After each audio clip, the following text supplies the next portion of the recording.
So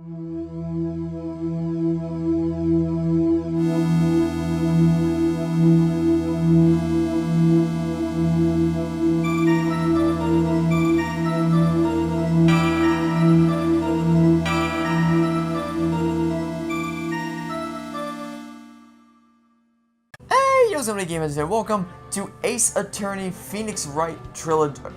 Sorry, I said it in the wrong order. Phoenix Wright Ace Attorney Trilogy, a remastered version of the 3 Phoenix Wright games. So I figured I'd give the games a shot. Maybe I'll end up really liking them. Who knows? I remember the time exactly. It was 1:00 p.m. Excuse me? Can we object to this?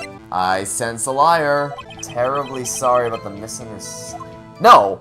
The electricity was cut to the building. What the hell do you mean? What the f***? The electricity was cut from the damn building. What do you mean? Table clock in the apartment wasn't there. Yeah, the murder weapon. No. Wrong. Objection. Nobody is this stupid. This is my kind of game. This is absolute. I love this.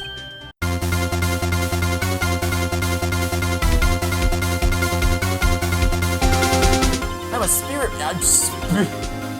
Huh? I object. That was objectionable. These days, my own son hasn't killed it. What was that? Will I grow up to be like her? Please say no. I don't know. It's possible that was the wrong answer. There's nothing in this photo. There's nothing in this photo. What do you mean? There's nothing here. There's nothing here. We have this thing up here. We have the. Oh sh. Oh! It was in Studio 2! He went to Studio 2, not Studio 1. That's a 2! That's a 2! It's a 2! Edgeworth? Yes, Mr. Edgeworth? I was hoping to come up with a question while I was objecting. I didn't. I see. Very well.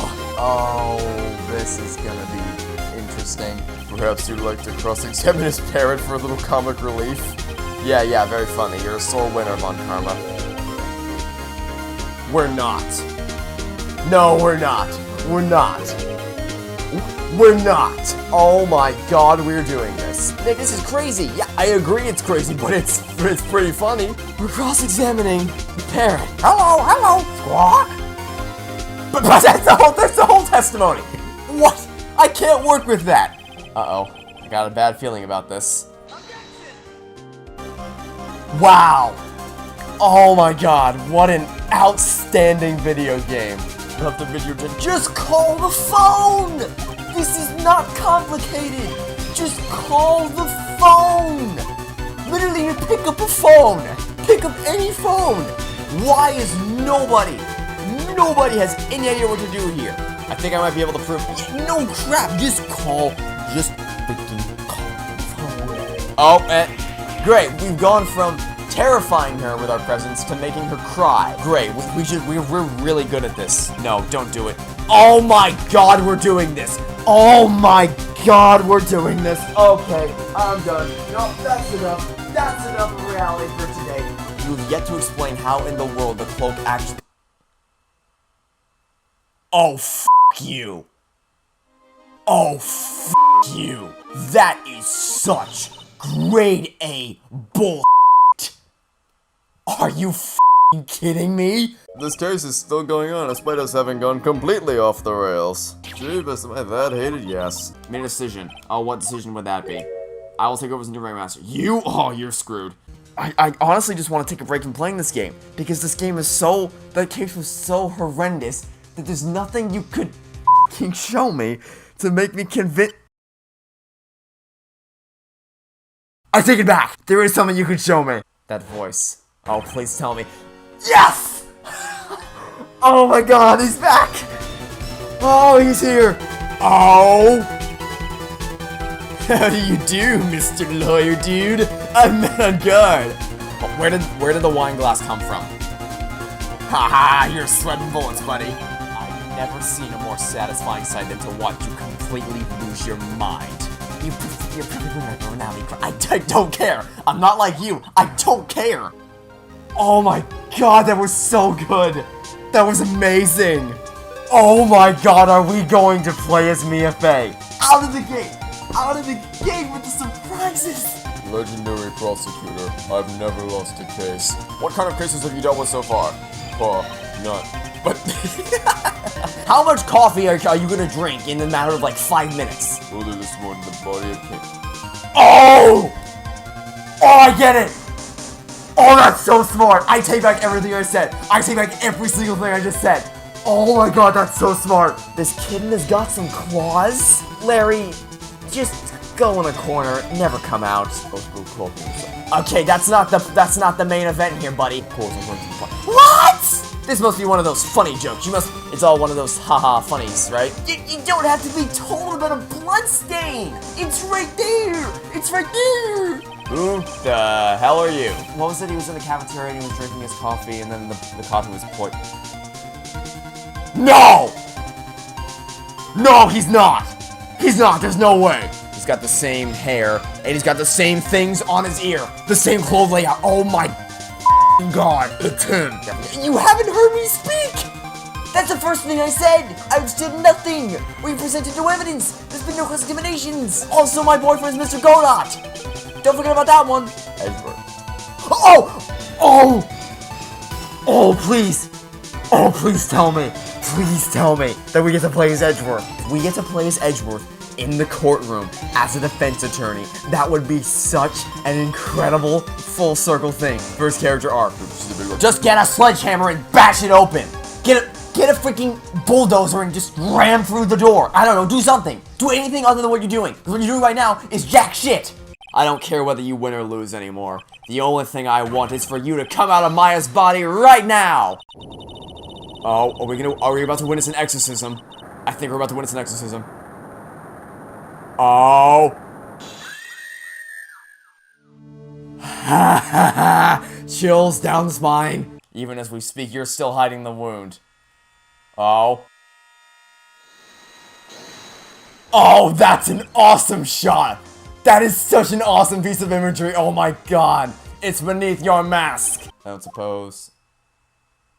Oh, Larry, we're having an emotional moment right now, Larry. You do not belong here. There's room for me in this group, I guess. No, there's no room. There is no room. We filled up all the spaces. For 3 when you come back. Wait, 3? Wait, 3? You're one of us, Nick. What? No. No. I won't. No, thank you. It's gonna be the last objection. No, the game is about to end. Sure, of course you can. Oh, I love this part. I can't wait to hear it. I'm getting goosebumps too. Well then, here goes nothing. Objection! Oh, that's it! It's over now! I'm really sad that it's all over, but I'm also thrilled beyond belief that it happened.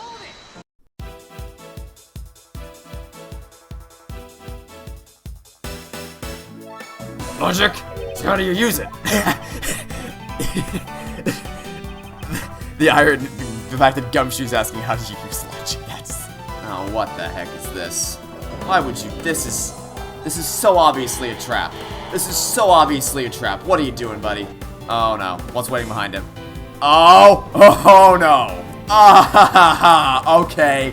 We're actually playing a goddamn horror game now. Okay. Oh, it was a trap. Yeah, of course it was a trap, you dumbass. What the hell?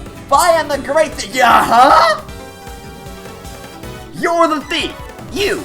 Little Miss Key. I'm gonna call her Key. My name is Cave. His whole family. His family? He has a damn family now? That's what? You don't just arrest random people! What, why? Because he was the closest to the crime scene? It's like, buddy, my brain can't take this. What the f? What? Okay, this thing just pops in like, hey, how's it going? Oh. You! Ow! What was that for? What'd I do to you? What? Yeah, what? No explanation, just gonna kick and run? How could you not notice that coming? You could have said something. And, no, don't, if you kick me again. Aha! You're quick, but I'm much faster. Oh my god, we're still going! There's another part! Part 3? There's another episode! What? But we solved it! We solved the case! What do you mean?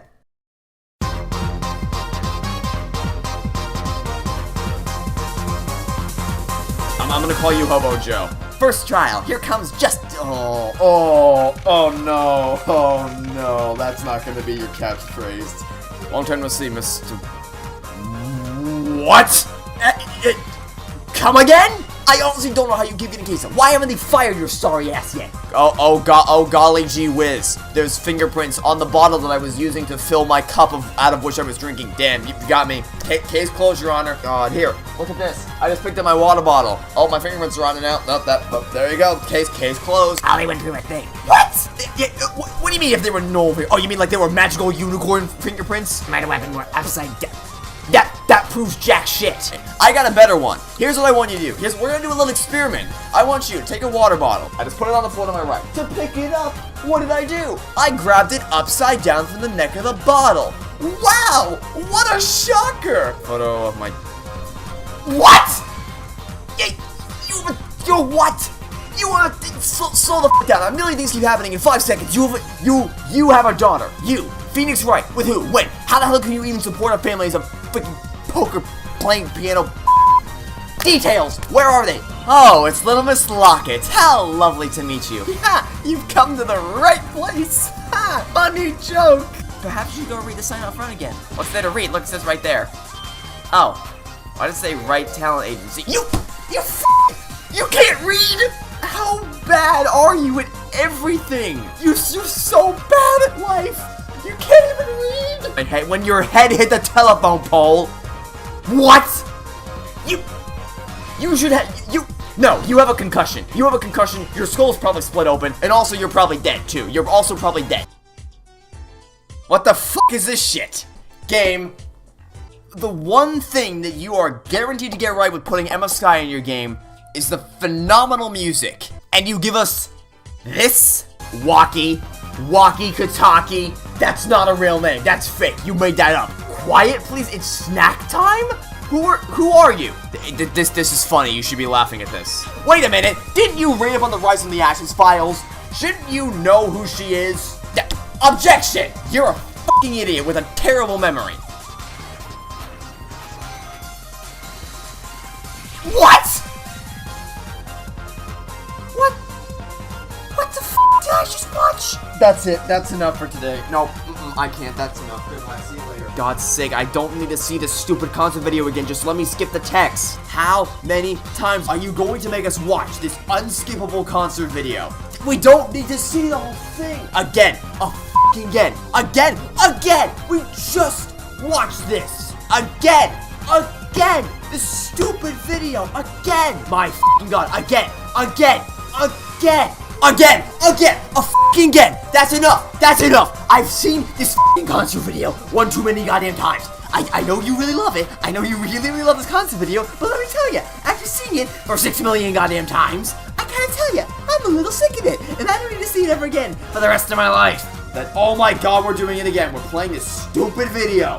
Why do you love this video so goddamn much? We're playing it again. Here we go. Once again. Piano. If you play it, you're playing it again. You just played it 3 seconds ago. Why do you need to play it again? I'm supposed to hit the switch if he's playing. You can play a piano with one hand, you idiot. Stop. I'm done. I'm not even being funny anymore. This is getting so annoying. How many f***ing times do you need to show me the same goddamn video over and over again? Oh my God. This isn't funny. Oh my God, we're not done yet. That's not you. You wouldn't say that. I would go there when the time is right. When is the time gonna be right? The time would be right now. Like right now. Go now. Please for the end. Oh, please for the end. Please. Credits. Please start rolling. Oh my fucking God, it's over. It's finally over. Oh my God, it's over. Oh, that was so bad. That was so fucking bad. That was awful. That was fucking horrendous.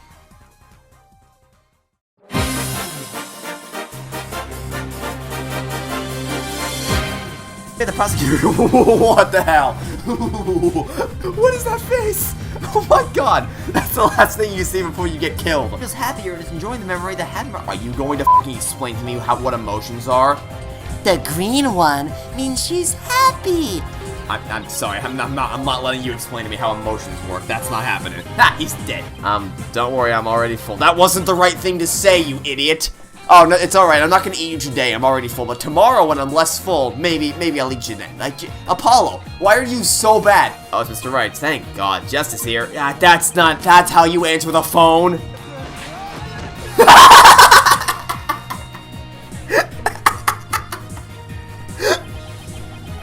Apollo, how blind are you? To be like, this crazy person is just swinging a human being over her shoulder, and oh look, it's going to literally crush me if I don't run out of the way. Oh, what am I gonna do? Stand still until it fucking crushes me. And I'll go to— No, Apollo, you need— No, Apollo, we don't need you here. Ha! Get fucked, Apollo! We don't need you here. Ha ha ha ha! Na, you are useless. How come I'm the one? It's because nobody likes you, Apollo. Get used to it. What the— what? Aw, he's cute. Now when do we get to meet the client? I'm sick of hanging out with the whale. Let me introduce you. Here's the what? Come again? You want me to defend a whale? No. Fuck off. Fuck right the hell off. Oh my god, this piece of shit's back. This is the famous prosecutor you got? This piece of shit right here. Yes! Oh my god, yes! Ha ha ha ha! He's back. Little shit! There still shouldn't be any emotions. Oh, god damn it. What the hell? Okay, is this what I get? Is this what I get for complaining that the Moon Magic has been too easy the whole game? Is this my punishment? Is this what they do? The people who say that Moon Magic is easy? They do this bullshit? You can't outrun yourself! Remove that mask and unleash your emotions! Confront your guilt head on! With your own true face. Oh my god, that shot was incredible! Oh, so you mean he could have helped get your attorney's badge back? Well, thanks to Destinies writers for punching another hole in Apollo Justice, even though there were already like 8,000 ones. Okay, here we go. Objection!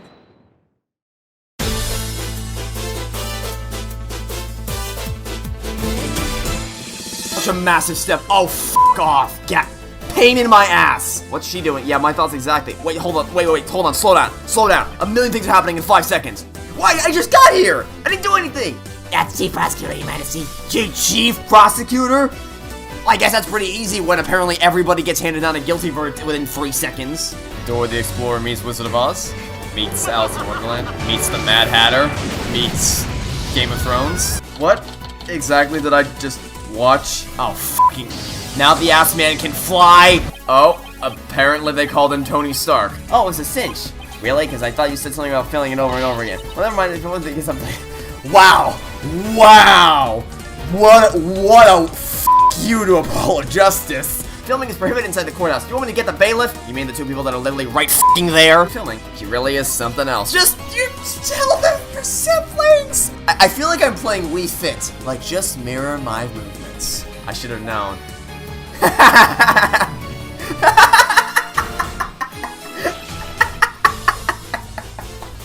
Oh my god, that's amazing. Who might you be? Come on, Phoenix, who the hell do you think it is? Yup, it's her. Yes, it's Maya!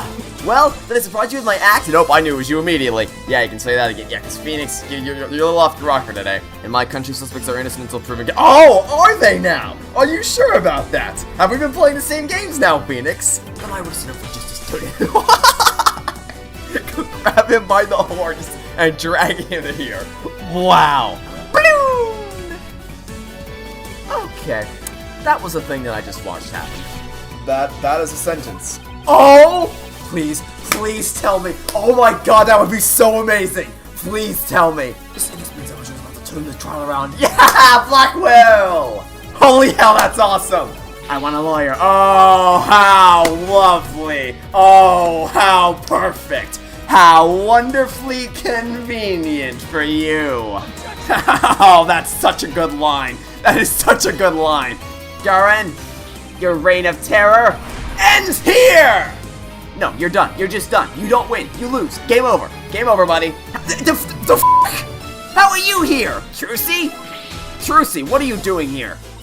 It's magic. F***ing, that's not an acceptable answer. I think she employed you. Let's do it. I'm afraid she employed you. Let's do it. Wait, Mr. Edward's suitcase trick. Here's to seeing you back in the US again someday. Until then, you know where to find us, cowboy. Wow, oh my god!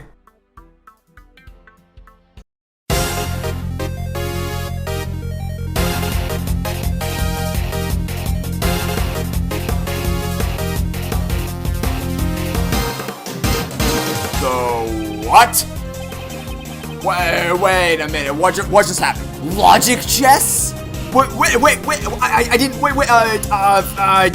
I guess we asked the question. What's going on? We're playing logic chess. The president passionately addresses the cloud. The cloud or the crowd? Curse you, Cloudy the Cloudopus. Winston Payne. Edgeworth, you are not pointing at the TV cameraman. You're pointing at the van. But of course, ask me anything you wish. Cusses. I don't know anything about ice cream. Of course, Edgeworth. Anyway. Oh, what is this music? Oh, oh my god! Is eargasmic an appropriate term to use here? Also, who is this absolute Chad who's sporting the music?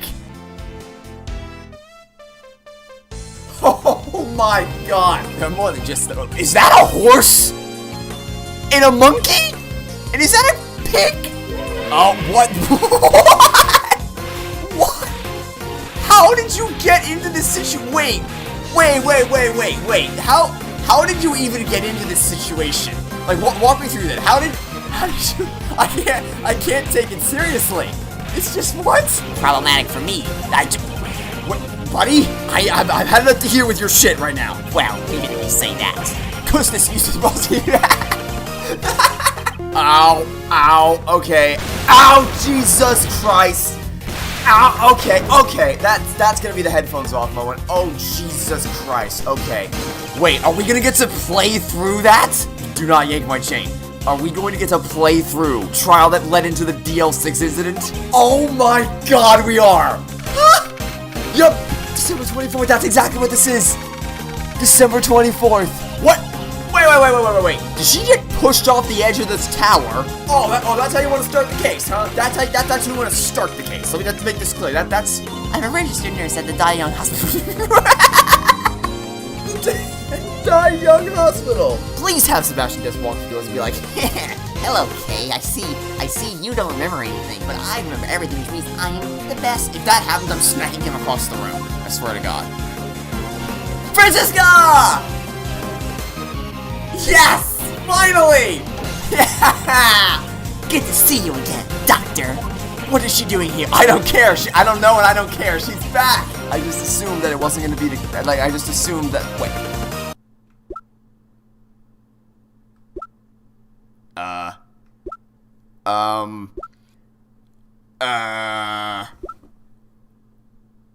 Let's just assume he's adopted. Finally, freaking, we win!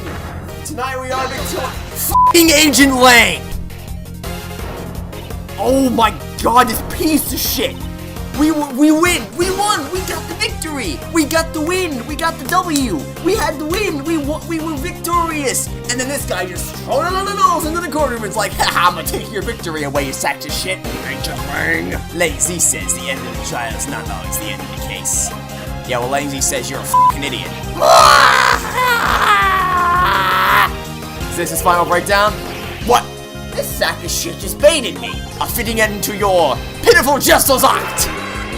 Stop it! Don't come any closer! Stop! Oh dear God.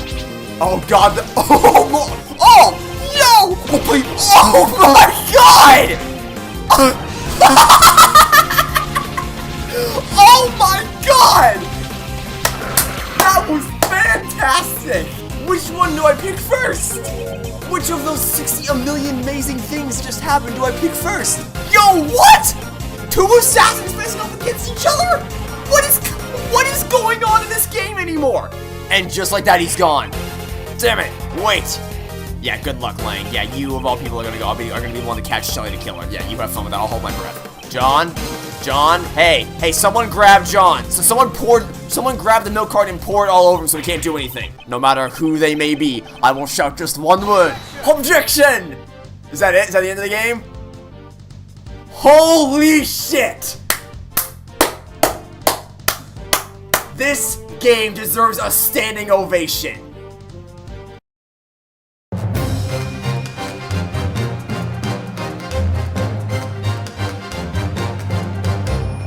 Mary Poppins has joined the party. Yeah! Yes! There's our objection music. Oh, the payoff. Oh my god. I'm in heaven right now. Whee! Going for a little ride there, are we, buddy? Oh, what the hell? Okay, bye. What the fuck?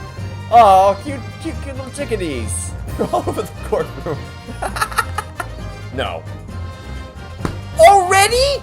Are you kidding me? It just started. Wait a minute, isn't this prick on the cover of the damn game? This prick's on the cover of the goddamn game. It's finally time to meet the man, the myth, the legend himself, Mr.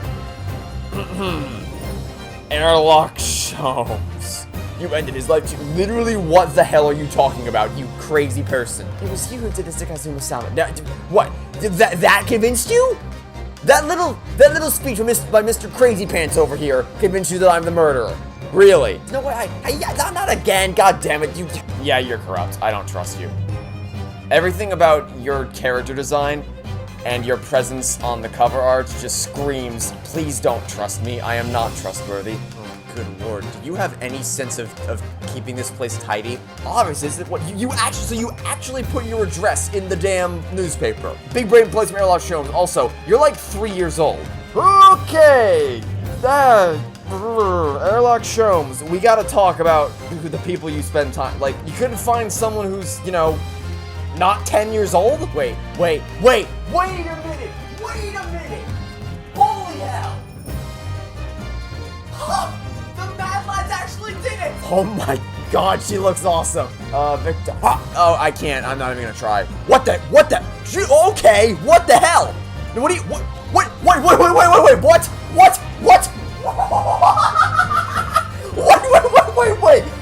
a minute! What? What just happened? Again? Can we stop? What? The judge? What is it? What is happening right now? What is going on? Tell me you're all about yourself without telling me you're all about yourself. It is a tale told by an idiot. Yep, you got that straight. Your head is so far up your ass you could lick your nostrils clean if you wanted to. Perhaps personal opinion about gas and supplies influence vision somewhat. But never mind. Wait, what? No, you really think exactly. You really should mind. What is happening right now? What, am I in a bizarre world? I don't have any gas at all. Why do we care? I don't care about your stupid, I don't care about your stupid gas problems, okay? So you're gassy or whatever. I don't give a shit. Just tell me. Oh my, it's like pulling teeth with chopsticks. Would you want to? I don't care. I don't care about your stupid gas problems. Why are we doing this? You talking? What? Susato! Where did you come from? Did you just teleport into the scene? But what are you? Really? That's how you reunite. I first saw it in 6 months. Really? This is how you? We spend 6 months apart, and now you just instantly throw me to the ground? Really? Hey, buddy, how you doing? What? You don't say! What the fuck? Oh!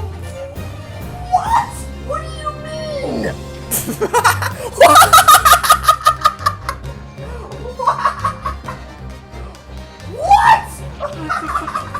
What just happened? He's dead. Never.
And so, it is finally time.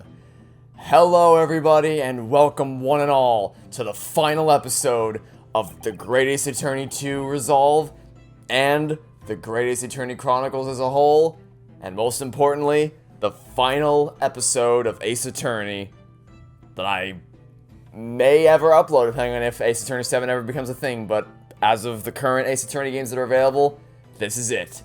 This is the end of the line. After 2 years of playing through these games, we have finally arrived at the grand finale of this series, which is about 100 years or so in the past, interestingly enough. Nevertheless, without further ado, let's get this show on the road. So, witness, please state your name and occupation for the court. Yujin Mikotaba, professional turd, lecturer in forensic medicine at the Imperial Yuma University in Tokyo, Japan. And Professor Mikotaba, the young lady beside you is...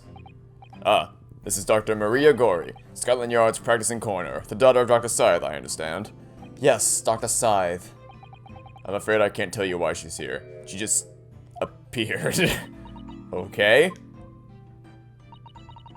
You summoned this strange Japanese man as a witness to the autopsy, but you don't summon Mama. That makes no sense. She was there too. You were allowed to bring the scalpel and the butcher's knife into the courtroom? Okay, that's about the size of it. I've had her eyes boring into the side of my cheek constantly, whilst I was in the antechamber too. Poor man, the idea of it's making me shit. Well, at least it was only her eyes boring into you, not the knife or the butcher, or not the scalpel or the butcher's knife. The revelations about Dr. Scythe that came to light some days ago defile the reputation of the entire judiciary. She was therefore deemed unfit to appear as a witness in today's proceedings. The Ministry of Justice's decision on that is final. Well, we wouldn't want any more perjury to be committed, now would we? No, not the penguin mask. Okay, we can get away with bringing in the butcher's knife and the scalpel, but the penguin mask? Really? You couldn't have left that one at home? Okay. The Ministry of Justice? Some questionable strings being pulled, I think. Oh, you don't say, buddy. Welcome to the conversation. I remember you, Dr. Mikotaba, but I certainly never expected to be meeting you under these circumstances. Yes, it's been a long while, Lord Strongheart. The prosecution understands that you were a visiting student of forensic science in London until 10 years ago. That's right, I studied under Dr. Wilson at St. Sinners, the only hospital in the city. So you were present at the autopsy of my brother, Lord Klint van Zeeks. I was, yes. I assisted Dr. Wilson with the entire procedure. Mama's far more skilled. Well, Dr. Wilson asked me to be his primary assistant on that occasion. And this autopsy report was actually penned by you, I believe? Yes. I noted all the doctor's findings, and when we were done, he read through the document and signed it. Poor Mama. As secondary assistant, she wouldn't have had such a good view of all the innards. Yeah, because that's what was on her mind. Getting a good getting a good seat to view the autopsy. Yeah, it's okay. So, Professor, do you remember Inspector Gregson? Yes, of course. If it wasn't for his insistence, Lord Van Zeeks' autopsy would never have happened. But he was absolutely convinced that it would reveal decisive evidence against Genshin, you see. So Lord Strongheart had to entreat the nobility to allow it to take place. Do correct me if I'm wrong, my lord. It was as a result of that autopsy that a mass murderer was apprehended and justice was done. But Gregson admitted it before he was killed. He admitted that the results of the autopsy were fabricated. You were there at the time, so you must testify. You have an obligation to tell the truth about what really went on. Absolutely. That's precisely why I'm here. And that's why I'm here too. As creepy as ever. Very well then. You will give your formal testimony now, witness. But before you begin, a word of warning. Oh? You will state truthfully and accurately what you saw and what you heard at the time. I wouldn't dream of doing otherwise, my lord. The moment your testimony verges on supposition, I will expel you from my courtroom. Remember that.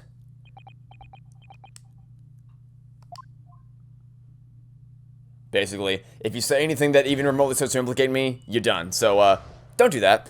But unfortunately for you, we're here, so he may not even have to say anything to implicate you. We can do all the talking for him. From my own observations, I couldn't say there was any indication of the autopsy results having been fabricated. Death resulted from a wound made by a Western-style sword transfixing the heart. That I found a little strange. There were no other signs of internal injury. Nothing questionable at all. Really? Nothing questionable at all. Are you absolutely sure about that? It was just that beautiful... sorry, It was just that beautiful but dangerous piece of evidence removed from the man's stomach. beautiful but... okay, what, how, wait, well, okay. Presumed to have been swallowed by the victim as a way of posthumously identifying his assailant. What the hell was in the... what was in his stomach? No indication, nothing to suggest fabrication? Professor Mikotaba, are you certain about that? Well, nothing that I could positively identify as such, much less swear to in testimony. Ah!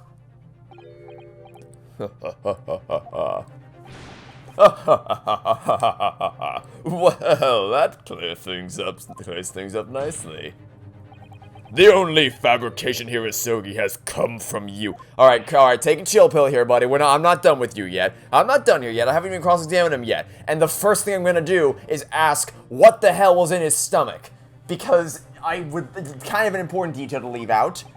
You claim the inspector confessed just before his death, but then, that is the fabrication! No, he freely acknowledged it, I swear he did. Freely. With the tip of his sword at his throat, the man was clearly at his wit's end. The court will give no credence to this confession that was uttered in obvious desperation. Quite simply, there was nothing questionable about the investigation of Lord Klint Van Zieks' death, and with this testimony we have, without question, uncovered the whole truth of the matter. Yeah, alright, cool your jets, buddy. I haven't even cross-examined him yet. If I may, my lord. There was most certainly something questionable about it, and the whole truth does rather elude us, I feel. I beg your pardon. Well, you're obviously aware of the facts of the case. All 4 of the professor's previous victims died when an enormous beast was set upon them and ripped out their throats. Oh, what the hell? Jesus Christ. Okay, well, there's the answer to the Hound of the Baskervilles or whatever. An enormous beast. Jesus Christ. Oh, such horrifying crimes. But curiously, the killer's last victim, Lord Klint Van Zieks, suffered a different fate. Yes, you're right. He was stabbed through the heart with a sword. That's enough! I believe I warned you about this, witness. I promise to curtail your testimony as long as it aligned with what will prove me innocent. As soon as it entered the realms of supposition or speculation. Very well, my lord. In that case, the defense will pursue a conclusion to this during the cross-examination. What? I have the right to cross-examine every witness after testimony. And I fully intend to exercise that right. Ryunosuke. I'm afraid that even the presiding judge has no authority to contravene the letter of the law, as I'm sure every member of the judiciary present in this gallery would agree.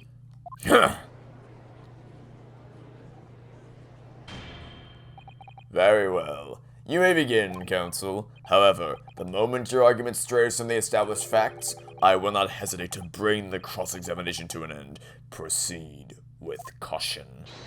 Yes, my lord. Alright. Step 1. Ask Gory over there, ask Creepy McCreeperson over there, what the hell was in the stomach? There was no other signs of internal injury, nothing questionable. Are you absolutely sure about that? But, you weren't allowed actually present the autopsy yourself, were you, Dr. Gory? Does that matter? Well, I was just wondering how useful your testimony can be in that case. Hey, did you really just ask me? Hey, I wasn't actually there at the autopsy. But, you know, that doesn't matter, right? What the... Oh, okay, good Lord Almighty. I did confirm that myself at the time, it's true. Besides stab wound, there were no signs of internal trauma. I see. No signs of internal trauma.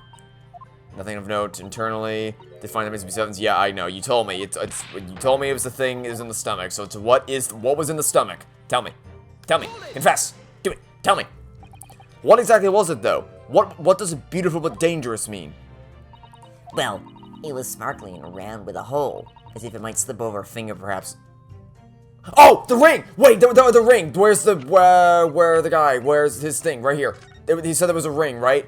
Yeah, okay. Recent scarlet ink stains visible on the little and ring fingers of the right hand. It's gotta be the ring, right? Because that's way too coincidental to bring up. The ink stains visible on the little and ring fingers of the right hand. And then you're saying that there was a ring, because it slipped, a hole that slips over your finger. Wait, hold on. Wait a minute, you say he swallowed a ring? No, that did not happen. That did not, no, absolutely not. You cannot simultaneously tell me that there were no internal injuries while simultaneously telling me that there was a ring found in his stomach.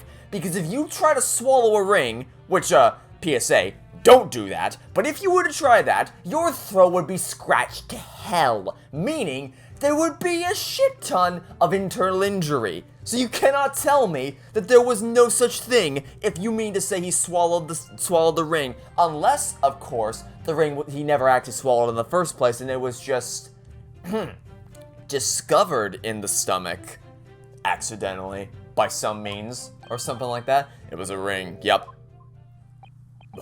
My father's ring was inside the victim's stomach? At the time, Genshin wore a large ring on the digitus quarters of his left hand, the fourth, or ring finger. I understood it was some sort of keepsake. When my father left Japan for London 16 years ago, I was 8 years old, but I remember that ring. You do? My father's possessions were sent to our family home in Japan after his death, but the ring wasn't among them. Obviously not. It was a key piece of evidence. It remains under lock and key in the stores at Scotland Yard to this day. After the autopsy, Genshin was summoned by the police to check for the presence of his ring. It wasn't on his hand, of course. Moreover, there were deep abrasions on his ring finger where it had been pulled off. And yet you tell me there was nothing wrong with the inside of his throat? Really? They arrested the man there and then, right before my eyes.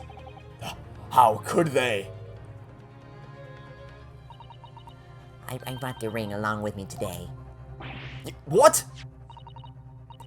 No! Are you kidding me? Really? You think he swallowed that? That thing's got like 3 diamond blades on the edges of it. Really? You think he swallowed that?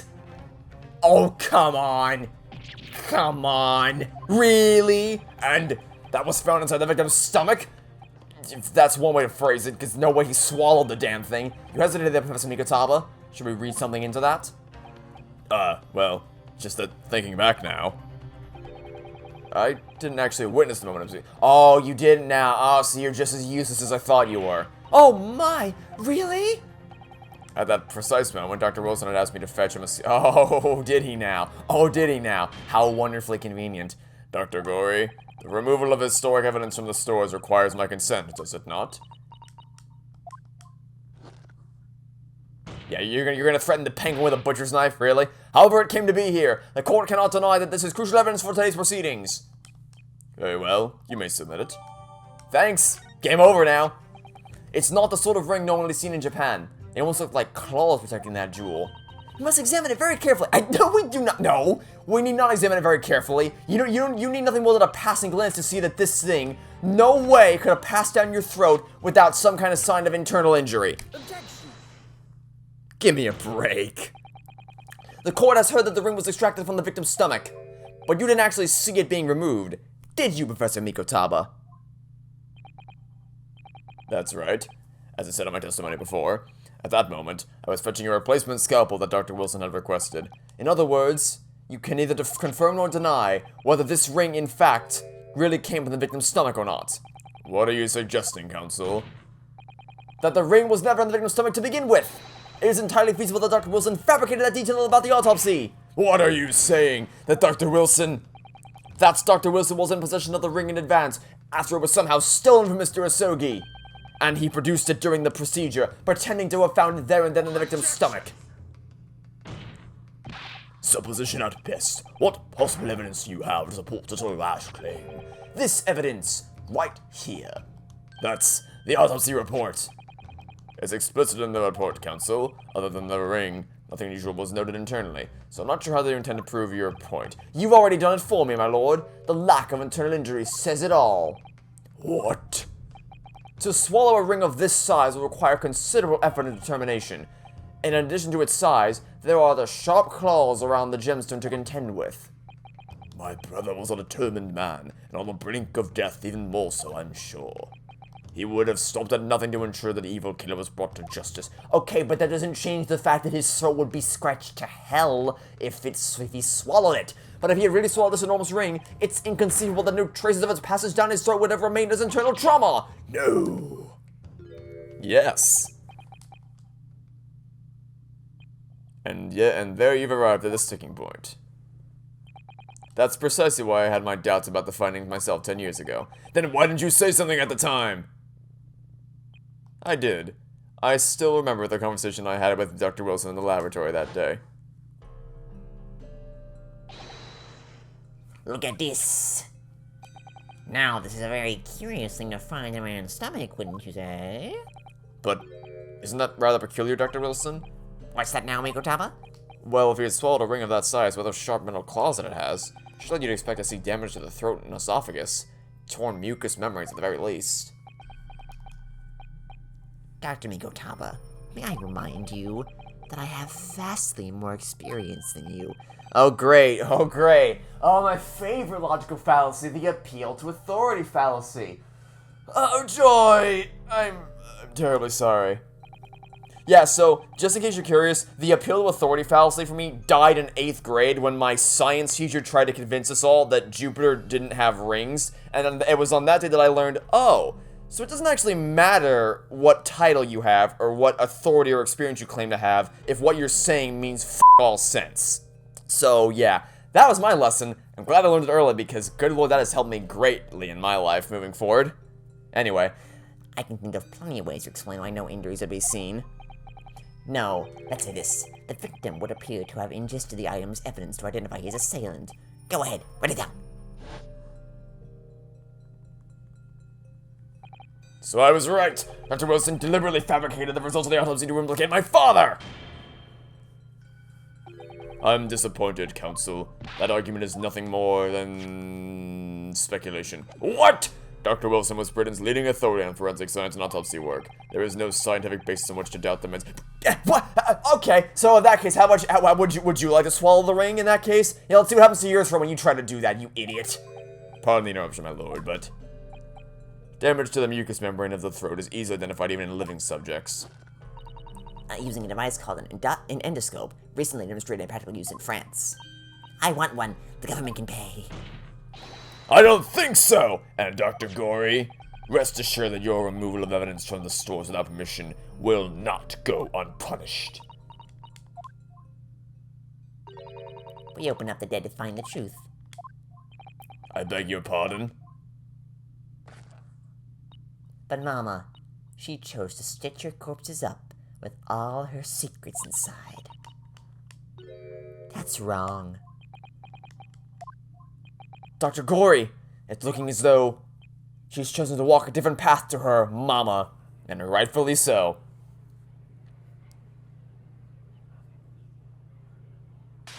Jesus Christ, poor janitors. Yes, the ring.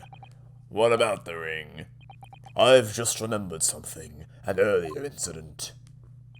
What incident? The one I recounted to you before, about a memory I have. Of Genshin Asogi saving my life. What? My father saved your life? Yep, he told us. I don't know what point we're trying to make here, but... all of our assailants were armed with pistols, their faces obscured by scarves. The next thing I knew, there was silence all around. Genshin lay on the cobbled street. Blood was seeping from his left hand. He'd shielded me. It was on the ring finger of his left hand that he used to wear that ring. What? Are you saying? I've always believed those thugs were after me. But now I'm starting to question perhaps I wasn't the intended target after all. What? Wait, but... Genshin was arrested 2 days after that attack, and in that short interval, the decisive evidence needed to indict him was miraculously found. You mean the ring was stolen from him? You think that's what those thugs were after that night?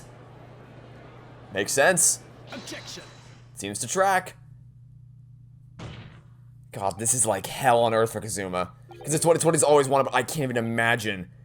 Because this is insane for us as outsiders looking in. Imagine what it would be like for him to have built up his entire life to finding the truth. Now it's all just piling down around him. You pathetic coward. You expect me to believe that you weren't involved? What do you mean by that? It was you, wasn't it? You're the one who took it. You stole my father's ring. You set the whole thing up so you could paint him as a mass murderer and have him arrested. Kazuma! Open your eyes! Ryunosuke? You must know deep down that truth can only be completely obscured even when your judgment is only slightly clouded. But at the moment, you seem to be floundering through a dense fog. Is that why you were so insistent that I should be present in this trial? To see you like this?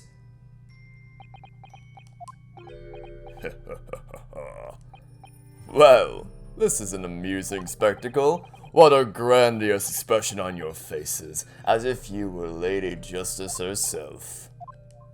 It seems though you've thoroughly convinced yourself of this alleged fabrication of the autopsy results, so much so that you're apparently blind as to the blatant contradiction that would be born out of it. What? Though it's extremely hard to believe, let us imagine that there was some misconduct during the autopsy. If that were the case, why would Asogi not have disputed his... Oh, well that's easy. Well... okay, so I say it'd be easy, because like the first thing that comes to my mind is obviously the dismissal notice... wait, was it page 1? Where is this damn thing? Is it? Okay, it's right. I went all the way around the world for nothing. Okay, notice of dismissal said, it's believed the convict engaged in some form of negotiation with prison staff in order to secure assistance. Okay, so, we don't know the details of that, and it seems extremely weird that he would want to be sentenced to death. I don't know why that'd be the case. However, if he engaged in a deal, and that was what he wanted, then here's your motivation for why he would keep silent about it all. Oh. In the closed court hearing 10 years ago, the defendant never once denied the claims against him. Isn't that right, Lord Van Zeeks? Yes, that is indeed correct. Upon hearing the verdict of guilty, he immediately closed his eyes, quietly accepting the judgment. The actions of a man who has accepted responsibility for his deeds and is resigned to his fate. But then... Oh my! That is very strange. If Mr. Asogi did nothing to oppose the charges against him, then... That would surely mean that there was no fabricated evidence. An obvious conclusion at which you should have arrived many minutes ago, Prosecutor Asogi. Your twisted loyalty and clouded judgment are hampering your ability for logical thought. Hanging around the fence. What? I didn't say anything. Genshin Asogi's silence at his hearing can mean only one thing. There was no fabrication of evidence during the autopsy of his final victim 10 years ago. Ah, no, you're forgetting about, no, you're forgetting about the dismissal notice indicating a deal he made. Nope, But if that autopsy was all above board, there'll be nothing to stop those strong bringing this trial to an immediate conclusion.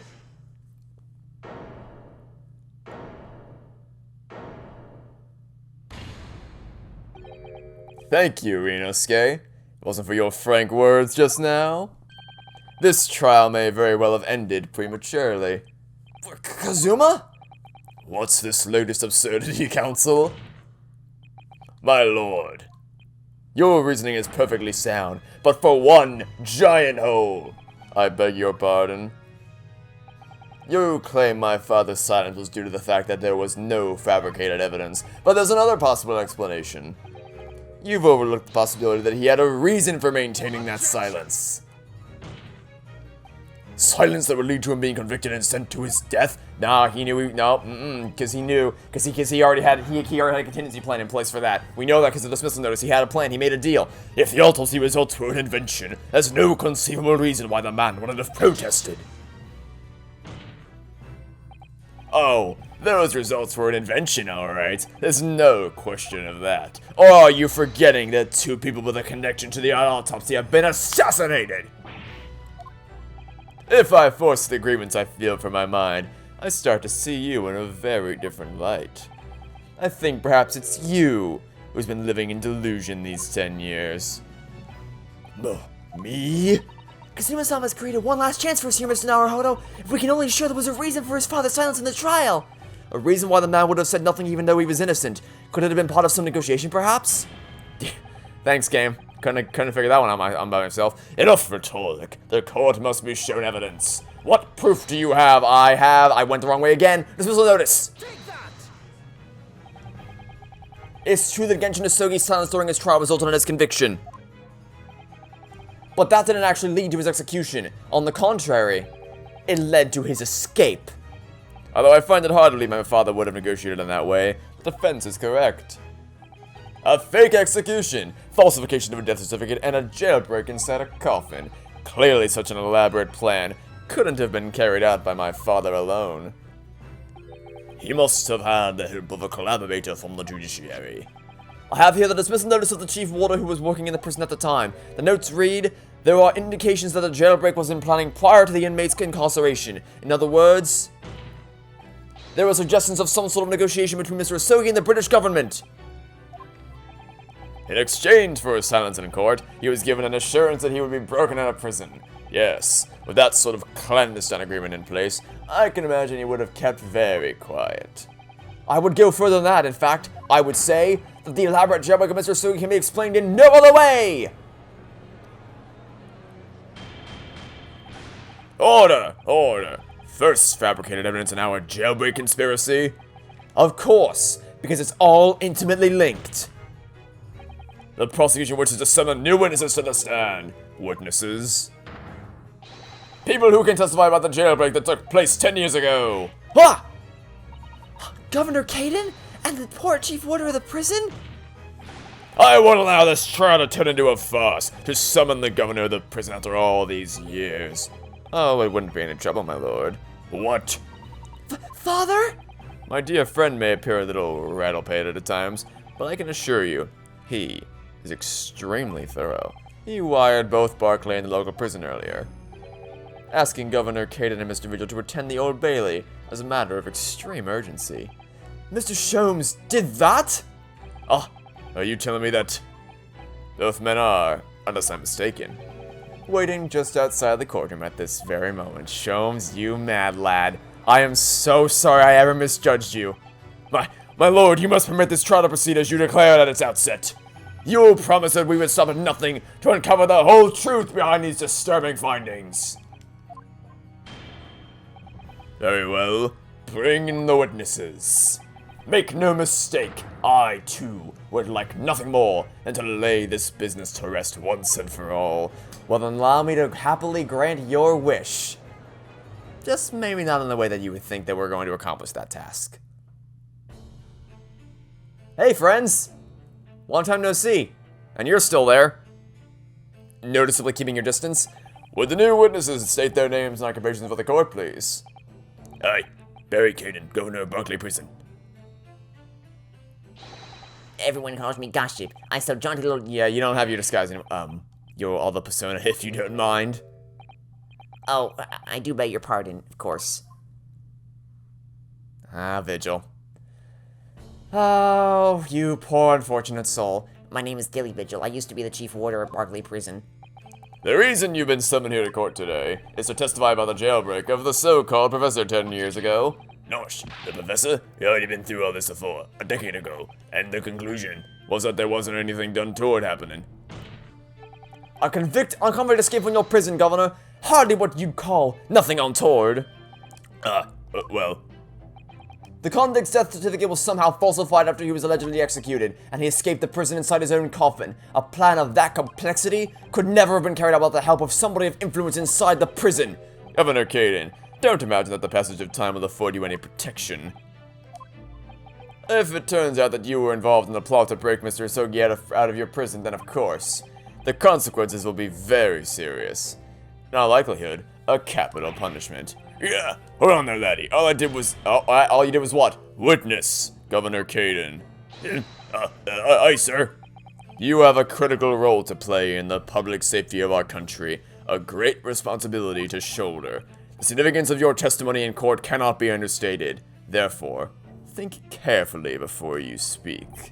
And Prosecutor Asogi, if you threaten the witness again, you will be held in contempt of court. My apologies, my lord. There's no disputing the fact that an intricate jailbreak plot was enacted 10 years ago. Clearly you were both involved in some way, so you will testify before the court now and explain exactly what took place. Very well. Let the witnesses give their formal testimony. Tell the court everything you know of the plot to break Asogi out of Barclay 10 years ago. Alright, here it is. We're finally getting to the heart of the matter. What the hell happened in that prison? How did it come about? And good lord almighty, why did he... Okay. Here we go. It was the day the Japanese jock was found guilty. The directive came from the prosecutor's office. I assigned the convict to the chief warden visual here and put the plan into action behind the scenes. I was responsible for Asogi right up until the night of his execution, but I knew nothing of any plot. I didn't know if there was some negotiation between the convict and the prosecutor's office. All I did was carry out my duty for Her Majesty's Great British Empire. Really? Because it seemed before that you were going to say something a little more insidious than that. Because you said was, all I did was, and then you were cut off, so... Aye, that's right. Who sent it? Who authorized that plan? I don't know that. You're saying you don't know? I call bullshit! Listen, there was another thing about the professor case that was unusual in some way. I didn't ask any questions. I said what I was told to. More than that, okay. Just consume conspiracy, and then don't ask questions, just consume conspiracy, and then get excited for next conspiracy. I see. But if the jailbreak plan originated from the prosecutor's office, then one thing is very clear. As suspected, there were clandestine dealings going on between Mr. Asogi and that office. That jailbreak was promised in exchange for Mr. Asogi admitting to crimes he didn't commit.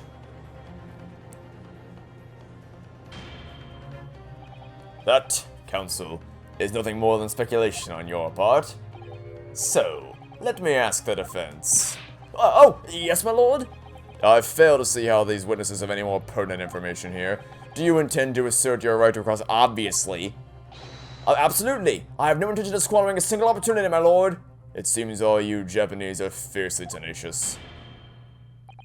Very well. Proceed, counsel. With pleasure, Strongheart. Alright. So, again, no contradictions. I just want more information out of you, because you seem to have changed your tune significantly since before this, from moments before this conversation started. Did you carry out the plan in its entirety? I did everything I could at the time. As you know, Genshin Asogi was shot dead in Lowgate Cemetery after the escape. Tell me, was that part of the plan too? I'd go with no. My instructions were to do it, get Jock out of the jail, and nothing more. I cannot tell you anything about what happened after that, only, personally, I believe his step was the, buddy? Excuse me. You alright over there? Mr. Vigil, is something wrong?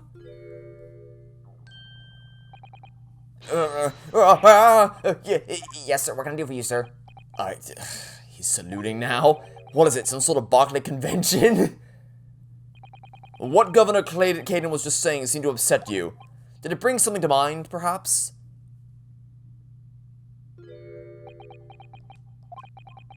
For the last 10 years, I've completely blotted out the memories of that time from my mind. I was betrayed by my superiors in the name of my country. Just as my father was betrayed, it seems. Yeah, well, there's a lot of that going around recently. You see, thinking back now, I really can't imagine that the shooting of Mr. Asogi in the cemetery was ever part of the plan. What makes you think that? Well, it just doesn't make sense, does it? To make the man admit to the crimes he didn't commit with the promise of a jailbreak only to kill him in the end? That's treachery of the worst kind. The point is, if the intention was always to betray him, then why would there be any need for all the chicaneries of an escape? Ah! Yes! That's quite true! Oh, I always assumed that him dying wasn't a part of the plan. I assumed the plan was to help get him out of prison, and then he was just someone intercepted them and killed him anyway. If whoever negotiated with Asogi never intended to keep his own end of the bargain, it would have been far simpler just to let the man be executed in prison as dictated by his sentence. It all happened in that vast chamber of secrets that is Barclay, behind the high prison walls. I suppose nobody knows what really went on in the execution room now. Yes, it's an unsettling mystery, certainly. Truth be told, there was a wee matter that's never quite made sense to me. Okay, and what might that be? If you believe there was some kind of negotiation behind the jailbreak between Asogi and a body at the top, it does not quite add up, does it?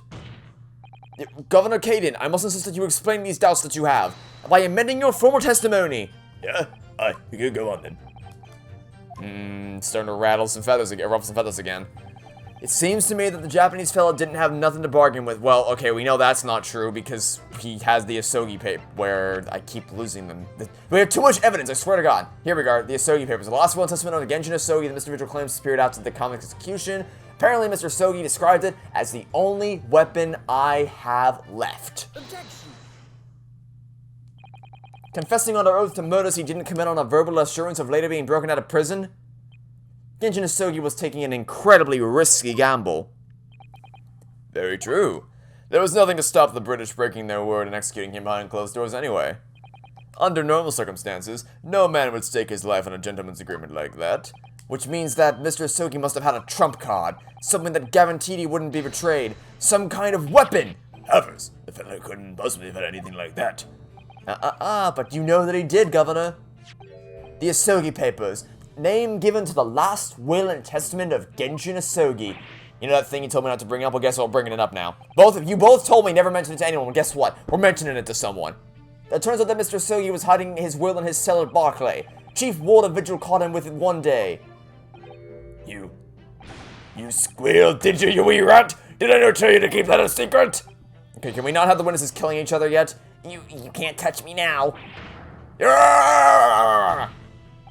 When Mr. Vigil caught sight of that will through the bars of the convict cell, Mr. Asogi pleaded with the warder. Alright then, but what's on that paper? Last will and testament. This will is the only weapon I have left now.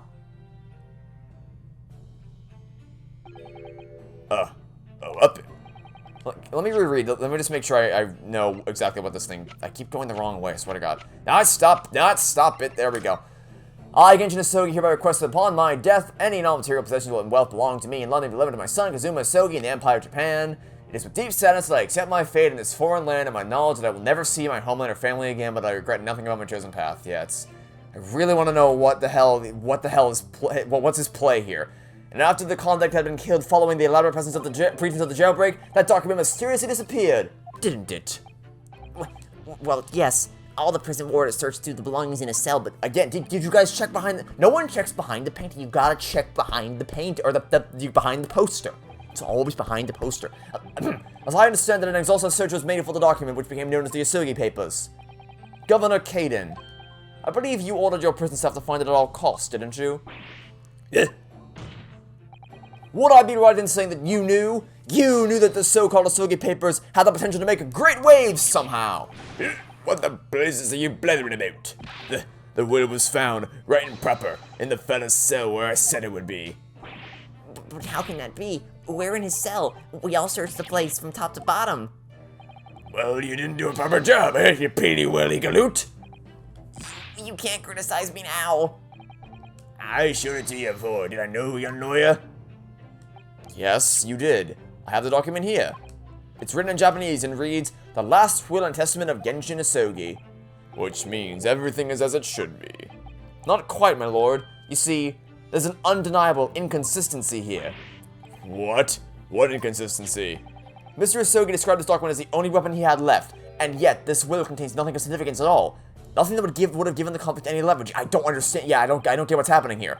Like, I don't know. I don't understand how this is a weapon of any kind. Are you suggesting, my learned friend, that the last will and testament stored at the Barclay prison all these years is actually a fake? As has been clearly demonstrated already, what went on at Barclay prison was far from above board.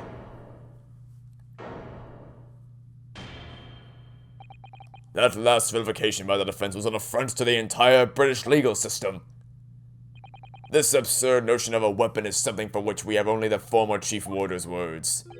The man could quite easily be lying, or at the very least, sorely mistaken. What? No, I definitely heard him say that, I swear! Clearly we need to get to the bottom of this. We need to know exactly what happened with these so-called Asogi papers. A waste of time! If the will was fake, where is the real document? Mr. Vigil was stabbed in the back by the judiciary 10 years ago. He lost everything, very nearly his own life. And now you're going to do it again. You're ready to brand him a liar and turn your back on him without even letting him defend himself. It's clear the bottom person is hiding something. It's clear the jailbreak was masterminded by somebody in the prosecutor's office. It's clear that some illicit negotiations take place. Is your lordship going to disclose over the facts? What did you say? We can hear more from the chief warder. How many have I again? The trial must go on. The man's voice must be heard. It would seem that a vocal few here are utterly blind to the truth. Very well then, let the witness testify again. Tell the court precisely what you think you saw of the convict's last will and testament. Yes, sir, my lord. Alright, what's going on here, buddy? What's going on with the Asogi papers? Spill it. This is our last chance. As the warder responsible for condemned convicts, I attended to Mr. Asogi and kept watch over his cell. The night after he was found guilty in court, he was doing something with that will in his cell. We turned the cell inside out looking for it after the execution, but to no avail. I only found out about it, the Asogi papers, when a directive came telling me to impound them. The document was in the folds of the fellow's robe that was left in his cell. A kimono, I think it's called. Huh. In his kimono? That's a lie! We searched every inch of the man's cell. We looked through all his clothes. It can't be true! Were you not satisfied with calling me a liar to once, sir? You wee waffinger? Ah, there's nothing you can do about it now. You don't have a hold over me anymore. Other than the hold you like to take on my cravat, of course. Is that what you're going to... Yeah, I like how he's magically yanked his cravat forward in anticipation of what he's gonna do. Are you gonna give me a good take again, or are you too scared? Ah! Little and large, what a double act! We complied with the Asogi's will as far as was possible. All of his personal effects were delivered to his family home in Japan. As a courtesy to the homeland of the most notorious killer our country has ever seen. And we were much obliged. I can confirm that all my father's belongings arrived safely. Aye, and you cannot deny the handwriting is that of your old man, eh? Yes, there's no mistaking it's my father's brushwork. Really? And this last will and testament was the man's last weapon, was it? I think we can safely assume that the convict was merely prattling, knowing that his end was nigh. So, counsel for the defense, your cross-examination, please. Yes, my lord. I have no idea what's happening anymore. We are barreling down a road with seemingly no one inside, and I have no idea what's happening now. Okay, where are we going? What's happening next? Alright, question 1. Clearly, Vigil took some issue with you saying that it was found in the kimono, so let's see if we can get him to crack on that. In Mr. Asogi's kimono? Hey, the one he brought with him when he was locked up. Yes, he was permitted to have his personal effects with him during his incarceration, I understand. That's right. He was granted as much freedom as possible during the few days before his execution. Indeed. He had a number of items of personal significance, I remember. He was very reluctant to part with them. Some books, that kimono, his sword. His sword? Karuma, the famous sword of the Asogi. See, this is what I mean. This is what I mean. I swear, like they're implying that there's something hidden inside. There's something hidden inside. Like I honestly swear that there might be some like maybe the real Asogi papers would be hidden inside the sword somewhere. But we already checked the sword. We already checked this thing top to bottom. There's nothing left to examine. It's just like it's checked off. There's nothing here. There's nothing here to check. I swear. Like they're so heavy because like he said. Do you understand now? When he held out the sword in front of Gregson, implying that there was something about the sword itself that it's significant. But there's nothing here to check. We already checked this thing. There's nothing to examine. I bumped the mic again. I'm sorry. I don't understand. What's the deal? Like what? I don't doubt it, but I wasn't really getting at that. Forget it being the soul of the clan. Could the man have had a more obvious weapon? Have some respect, Ryunosuke. Respectful silence.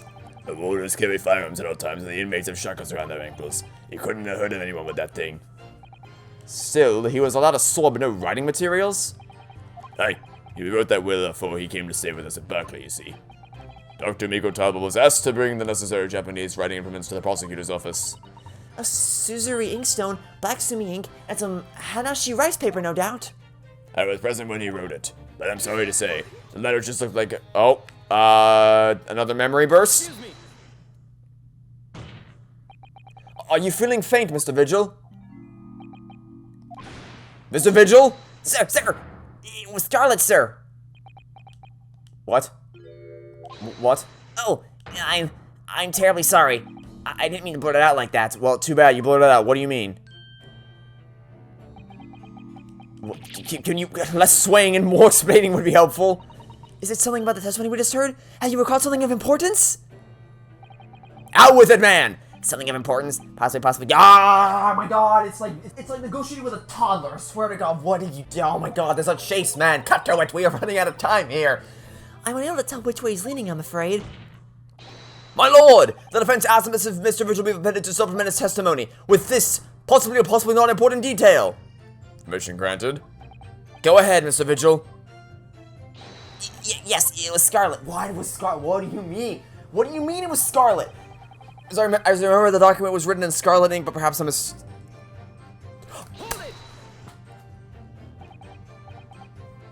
Oh my god!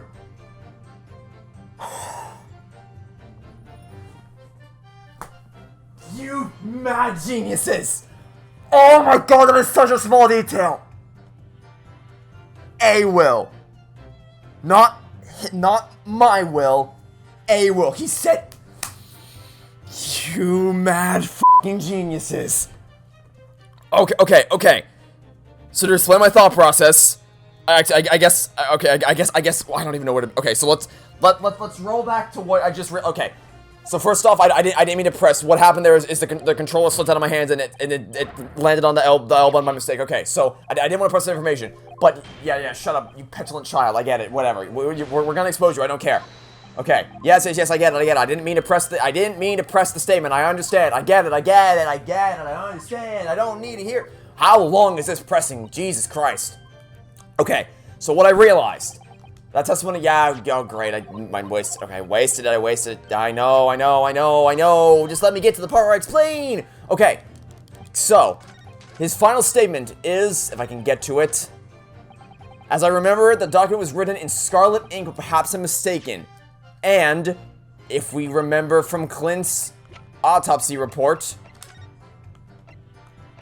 not that one, this one, recent scarlet ink stains visible on the little and ring fingers of his hand, but no document in corresponding ink was found. And if you think back to what he said in the cell, when Vigil asked him, he didn't say it was my last will and testament, he said it was a last will and testament, and it was the final weapon he had because it wasn't his will, it was Klint Van Zeek's will. And I guarantee you that somewhere in this the game's probably cheating again because it's done that recently, and somewhere in this sword, I guarantee you, like maybe we pull off the handle or unravel this or pull off this or something. Somewhere in the sword, there's a secret where we open it up, and I guarantee you we find the real papers, the real will.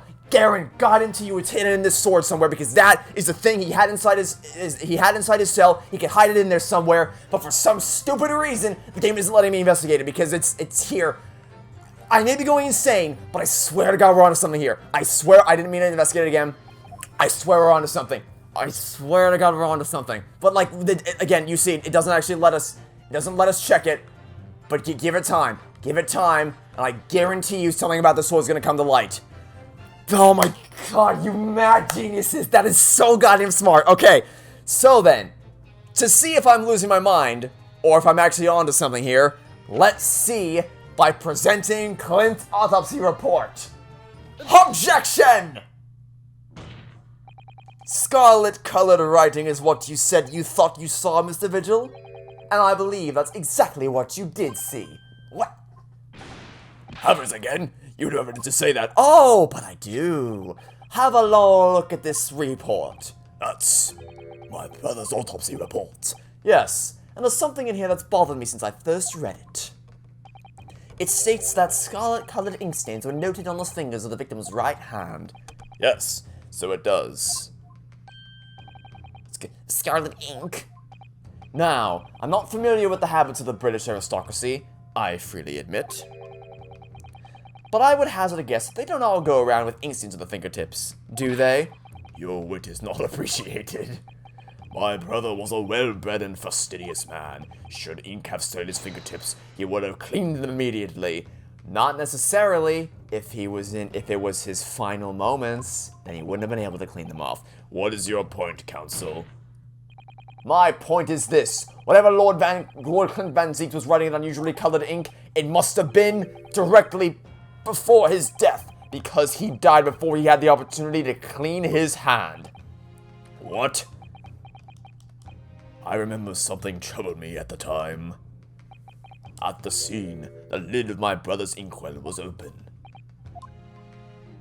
But Klint was punctilious about such things. It seemed unusual, and no document penned in the color of the ink that was in the inkwell was ever found.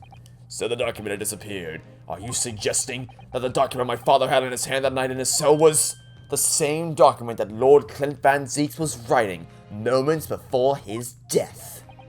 Then it was. If Mr. Vigil's testimony is to be believed, it can only mean that, yes, Mr. Vigil. Sir? When you spotted Mr. Asogi with the document in his cell, his precise words were as follows, were they not?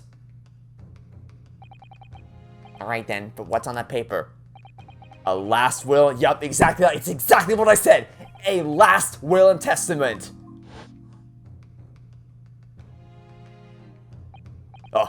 A last will and testament.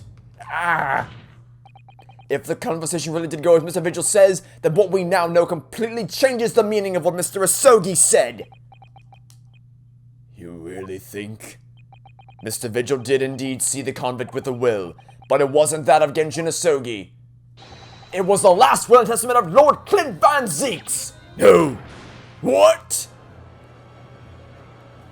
We're approaching the truth. We're getting every step closer.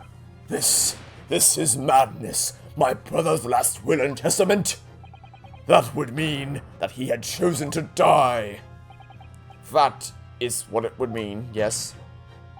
No! Impossible! That is utterly out of the question. Lord Van Zieks? Klint was pursuing the professor. It consumed him day and night. Whatever happened, he would never have abandoned his investigation before its conclusion. Never. He wouldn't rest until the job was done, until the killer was... Whoa! Wait, no! He was innocent! He was innocent! It wasn't him! It was Klint Van Zieks! He was the professor! And that's why he wouldn't rest until the job was done, because his job was done! Until the killer was caught, because he was caught! Because the professor was dying, and the professor that was dying was him! It was his final words. It wasn't in his final will, I guarantee you. Because that's why it was a weapon. That's why it'd be a weapon. Is if it wasn't a will and testament, it was a confession. His final weapon, his final chance of getting out of that prison would be if it was a confession that he hid inside that sword. A confession that Klint Van Zieks was the professor, the true genocidal mass murderer, sweeping through London and taking every victim that stood in his way. I guarantee you that is what it is. And, oh my God! This game just doesn't stop! Oh my freaking God! Okay, we gotta keep going. My brain is racing. The idea that he would willingly accept his own death, it's obscene. And yet, we can be sure that he was writing his will moments before his death. And that Genshin Asugi can be in possession of that document. So what could the will possibly contain? A confession. Clearly something that couldn't be made public under any circumstances whatsoever, because armed with that document, my father was able to negotiate with the judiciary for his life. It was something so damning that it prompted the powers that be to enact that daring jailbreak plot. Yes, there can be no question that the will contained information of the utmost secrecy. Information of the utmost secrecy. Ah! No! It couldn't be! Oh, but it could. Yeah, we're on to you now, Strongheart. I've heard more than enough. Pursuing this notion of a phantom will nobody can attest to. having seen serves absolutely no purpose. No, my lord, that's unacceptable. What did you say, counsel? The last will and testament that Genjin Asogi had in his possession was that of Lord Klint Van Zeeks. All the testimony and evidence presented to the court has logically led us that as a possibility. We have a duty to pursue the line of reasoning to its conclusion. But with no possible means of knowing the contents of the document, there is no line of reasoning to pursue.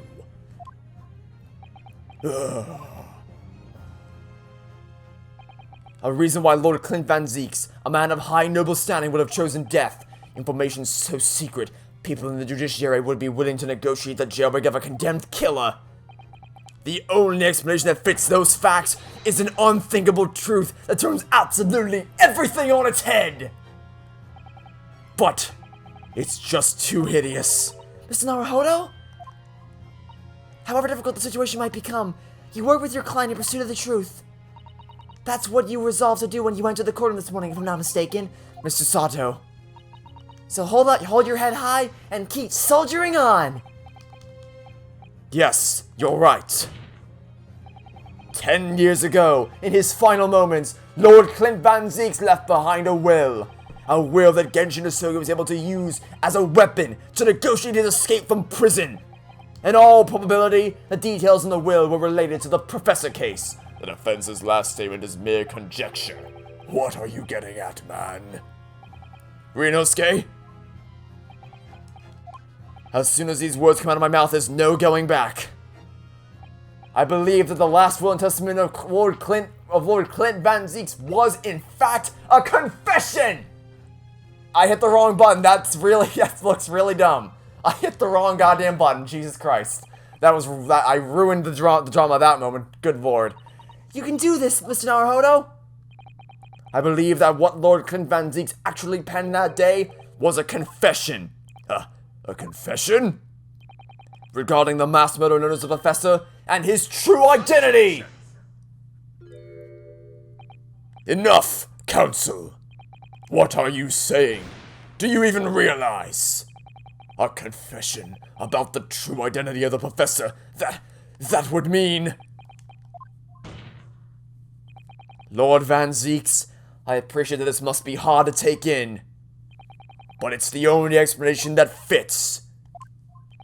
The killer that terrorized London a decade ago and became known as the Professor, the man believed to have murdered 5 members of the aristocracy, wasn't Genshin Asogi at all. No, you can't be suggesting it was in fact the man believed to have been the 5th victim. Lord Klint Van Zeeks himself!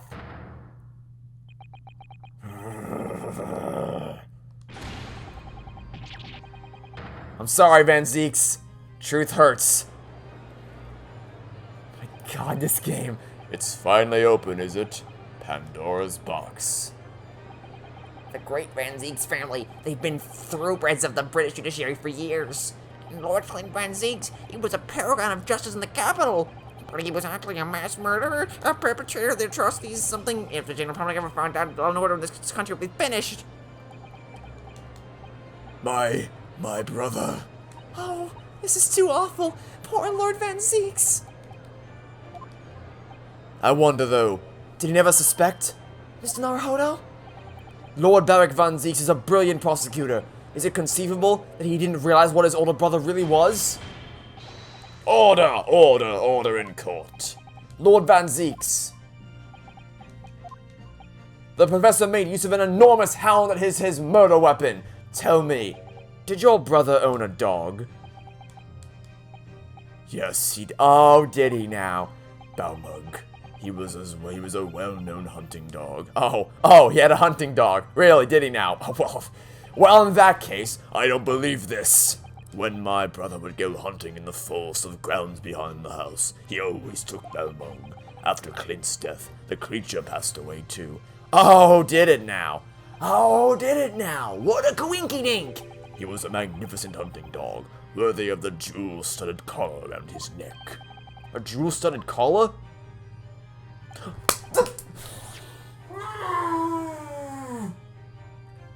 The crown! I thought it was the crown! The thing we found in case 2! Because it had the letter B on it! Oh my god! Then the hits just keep on coming! Some years ago now, I was stolen by a thief who broke into the house one night.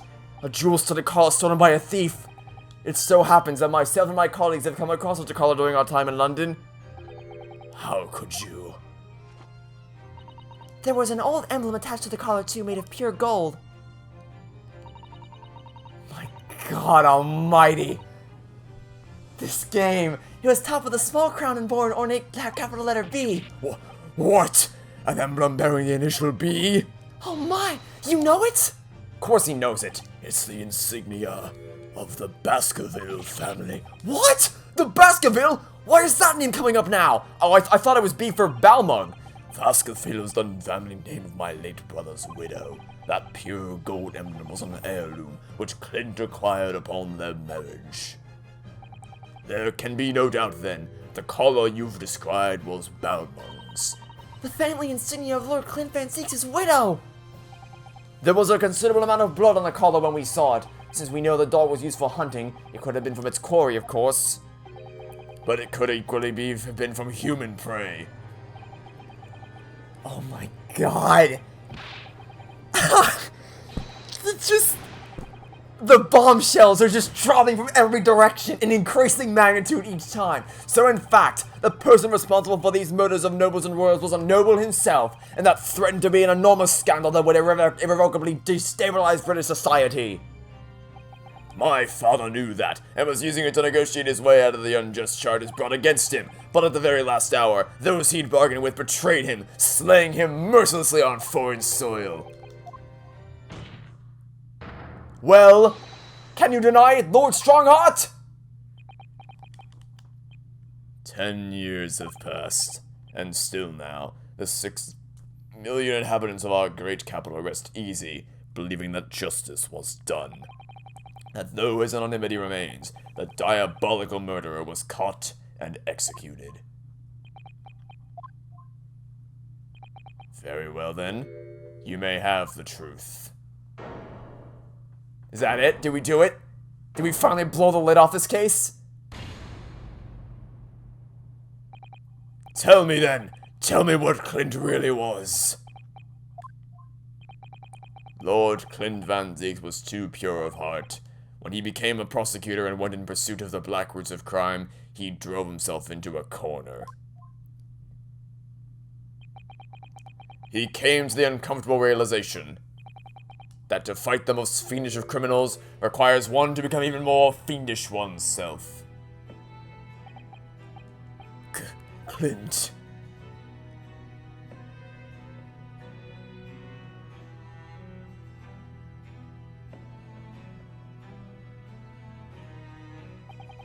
The 19th century was a truly miraculous 100 years for Great Britain, and indeed the whole world. New industry, new technology, and with the birth of the Metropolitan Police Service, new law and order.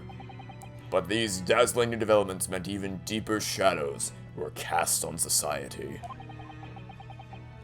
Water sullied by factories, air thick with noxious fumes and crime, growing daily to fill the darkness. Lord Klint Van Zieks made it his mission to combat that darkness, but as time went on, it slowly ate at his soul until eventually he was consumed.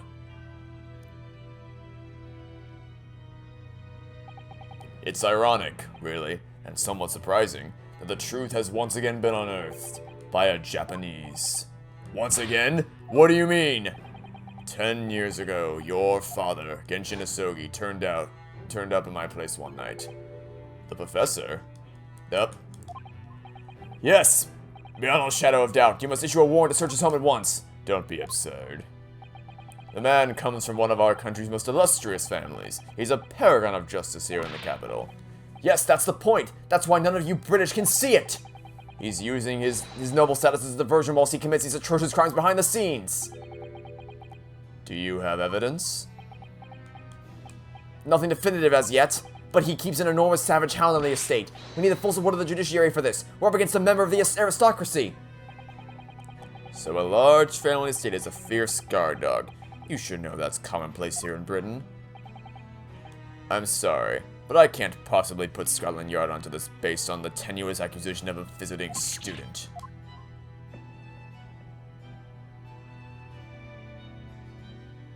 So I turned down Asogi's plea, and as a result, he took it upon himself to visit the Van Zeeks' mansion on his own. We can only imagine now what happened between the two men. Though we know the outcome, of course, Lord Klint Van Zeeks perished. I don't believe this. So, in actual fact, Kazuma-sama's father did. He made the late Lord Van Zeeks meet the same fate. He put a permanent end to the Professor killings by taking the drastic measure of ending the perpetrator's life. As soon as I heard, I hurried to the mansion. When I arrived, it was easy to grasp what had happened. And what about the will? Asogi must have already taken it. Nothing of that nature was found in the scene. Let me check the sword. I guarantee you I find it in the sword if you let me check it. But you're not letting me do that. Anyway. We had no idea of the existence of such a document at that time. Nah, I don't buy it. I don't buy it even a little bit. You're not telling us everything. You're hiding it.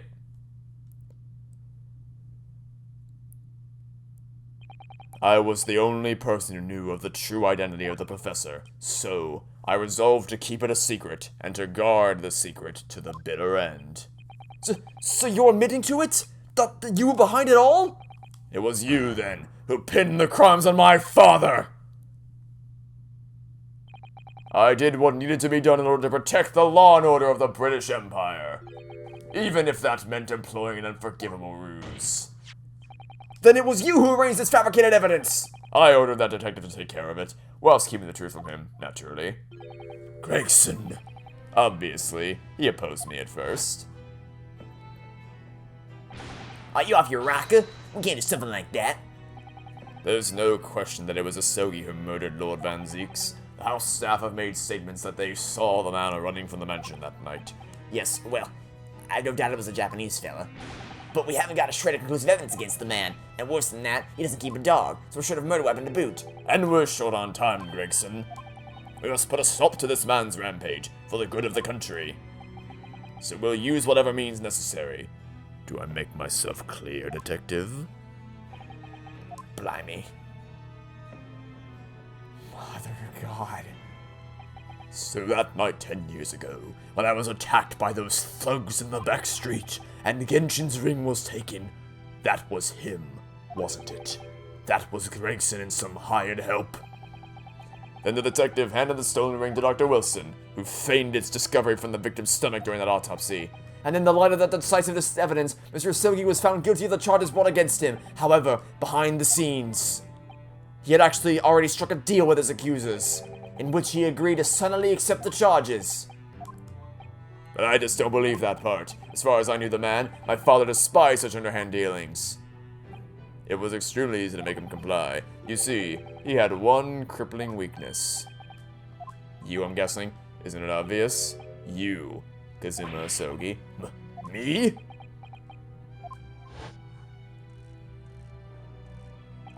Perhaps you have no desire to return to your homeland, Asogi. What? Though I hear you have a 14-year-old son. Agree to cooperate and accept your guilt without contention, and you will see Japan and your son again. You scoundrel. Whether you choose wisely or not, it will be a closed trial by order of Her Majesty, so whatever rash claims you might make in court, we'll have no trouble in stifling them. There's only one outcome for you, Asogi. The gallows. Don't forget that I still have a weapon at my disposal, a document revealing a truth that I know you're desperate to keep hidden. Yes, it hadn't escaped my mind, which is the only reason that I'm willing to bargain with you. I only want to protect this country's law and order, you understand? So, what's it to be, Asogi?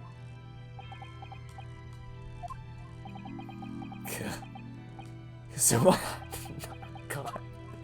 I don't even know the man. I can't. God damn it. He hasn't even showed up in the game. Yeah. I can already feel myself welling up a little bit. And I haven't even spoken to him. We haven't even seen him because he's not here. He's dead. God damn this game. He did it for me. And as I told him at the time, my motive was simply to protect Britain from the damage the truth would do. To protect this country's law and order at any cost. God damn it. Keep, hold yourself together. Ah. Oh my god. Okay, we're fine. We're fine. I'm not losing it. I'm fine. I'm fine.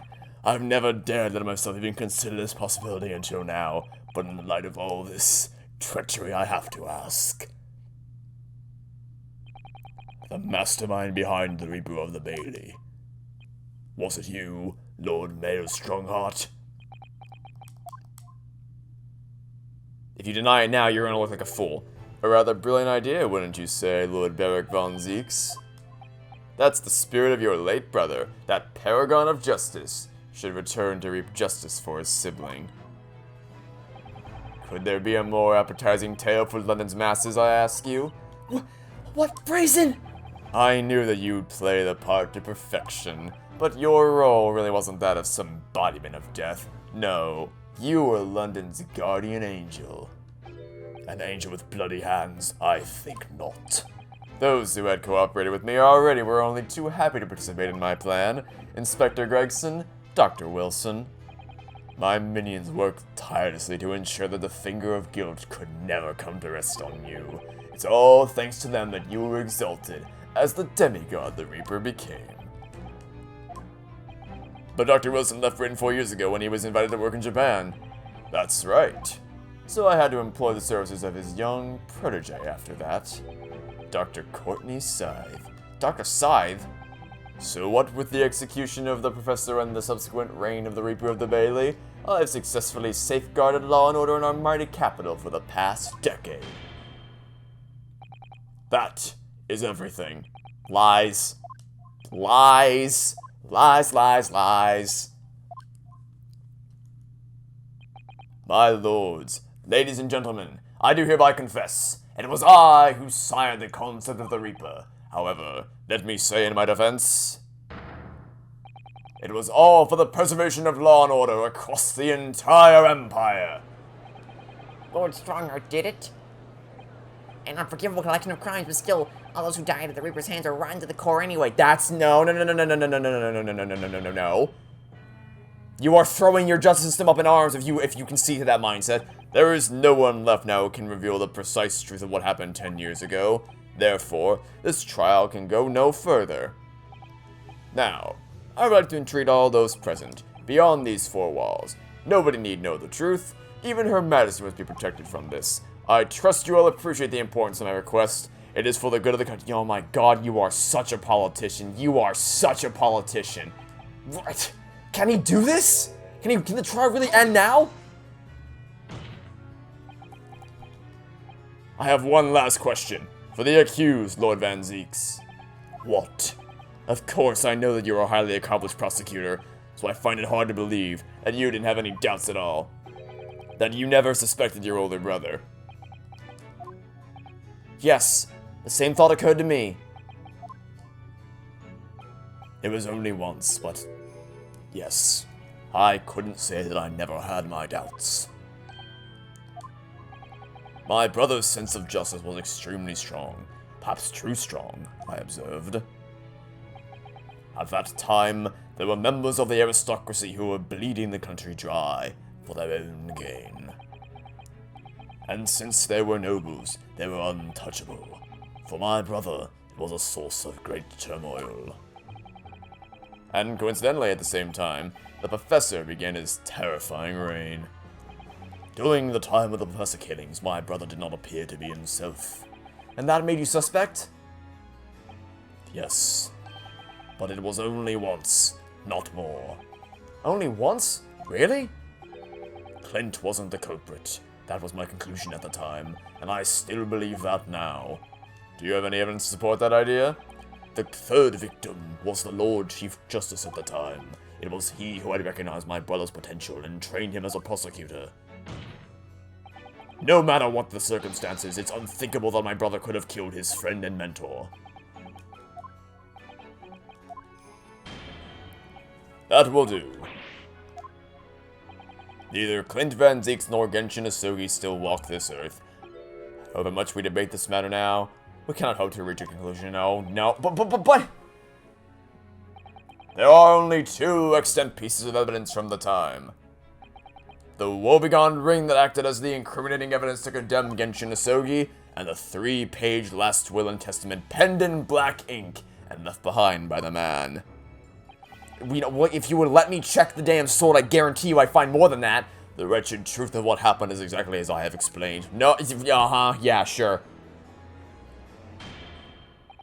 Later today, I will present myself at the Ministry of Justice for whatever sanction is deemed appropriate. That is all. Court is not adjourned. No. Oh, you are not getting away with this shit. No. Nah, okay, good. You better not. The stakes are too high. You better not end this early. You better not end this without resolving everything. Thank you, Kazuma. Me? If it wasn't for you, I wouldn't have made this 11th hour discovery. What discovery? My lord! I'm afraid I must insist the trial continues. I beg your pardon. As the court has been reminded today already, we must stop at nothing to uncover the whole truth. And to that end, one particular statement made by somebody in this courtroom moments ago revealed a very subtle contradiction. What contradiction? But all I did was ask the accused one simple question. Oh, wait, he said it. I didn't even think about that. He said it was 3 pages. He said it was 3 pages. I didn't even think about the holy... There's only 2. 1, 2. I knew it. I knew he had more. I knew there was more inside that, so I didn't even think about that. I didn't even think about that. My mind was so wrapped up in everything else, I didn't even think about that. There's more. I knew it. I knew there was more. And if you let me check the sword, I guarantee you, I find that last paper. I will find that last paper. That last page of the Asogi papers if you let me check inside that sword. Because there's no other place it could possibly be hidden. So please just let me check inside the sword. I promise it's there. I promise you it's there. Well, it began with Lord Van Zieks and his recollection about his brother, but Lord Shara didn't permit the defendant to speak at length. I merely pointed out that we can draw no further useful conclusions here. One of them definitely just said something contradictory, and it was Lord Strongheart. It was Lord Strongheart, I'm sure of it. Come on, Ryunosuke, think back over his words. Find the problem. I know what he said. I didn't catch it at first, but I caught it soon after. Lord Strongheart, would you care to explain? Explain what, counsel? Among the statements you made just a few moments ago, something you said was inconsistent with a certain piece of evidence we have. Inconsistent? And whilst an inconsistency remains, the defense has a right to pursue an explanation! Ryunosuke, what? Let me warn you about the statements you are making, counsel. They may very well prove fatal. You claim my words contain a contradiction. With which piece of evidence, I ask you? With the Asogi papers! This here is the will left behind by Mr. Asogi. The 2-paged will. What? Yet moments ago, your precise words were, the 3-page last will and testament. Could it be that originally, there was a 3rd page? For a moment, I thought perhaps you identified something worthwhile. But it's a mere trifle, I see. A trifle? Governor Kaden! What can I do for you, sir? You were present when the Japanese man penned his last will and testament? I was there for sure. I remember the black, wear-em-leg scrolls to this day. And I'm quite certain, my lord, that there was a 3rd page at the time. The... what? Only the first 2 pages were the actual will, though. If I remember correctly, the 3rd was a message he was led back in Japan. For legal purposes, we required only his will. And we wouldn't have wanted any uncomfortable words about Britain to get back to Japan, eh? So, it was decided the 3rd page ought to be sent. How dare you make that decision? I had a right to know what it said, to hear my father's final words to me. The courtroom is no place for sentimentality, counsel. As it happens, I have the 3rd page document with me. Oh. I don't buy that at all. No, I don't buy that at all. I don't buy that at all. My father's message. Nah, check the sword. Check the damn sword. Nope. I'm not buying that for it. No. Check the sword. Check the sword. It'll be too late once the trial is over. We need to know what it says now. And even the slightest thing may give us a vital clue. My lord, the defense calls for Genshin Asogi's last words to his son to be read out loud before the court now. Your request is denied. The inevitability modeled in words can be of no consequence now. If you okay.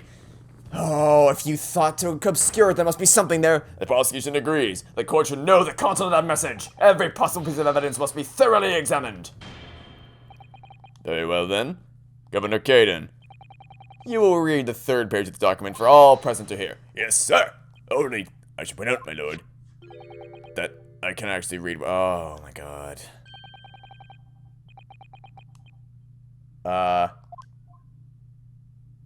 Oh, hi. Welcome back.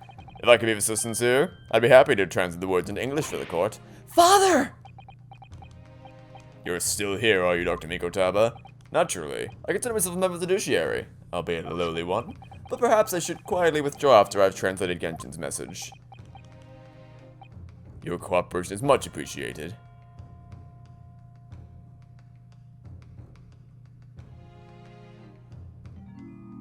Kazuma, the truth is shrouded in darkness, a darkness only our clan's great sword can pierce. I knew it! I knew it! I called it! I called it! Check the sword! Check the sword! Let me check the sword! There's gotta be something in the damn sword! I knew it! I told you! Twist thy head and watch them fall, all thy mortal foes! Let me twist the sword head! I wanted to do that from day one! The moment I checked the sword, I wanted to do that, but you're like, no! You gotta wait till later to check the sword! Yeah! That's in the message as it would seem. A haiku poem? Twist thy head? Father, what is Karuma? The name of the Asogi clan's famous sword. A razor-sharp blade known to all, passed down for generations. It embodies the Japanese spirit. It's a not known to me.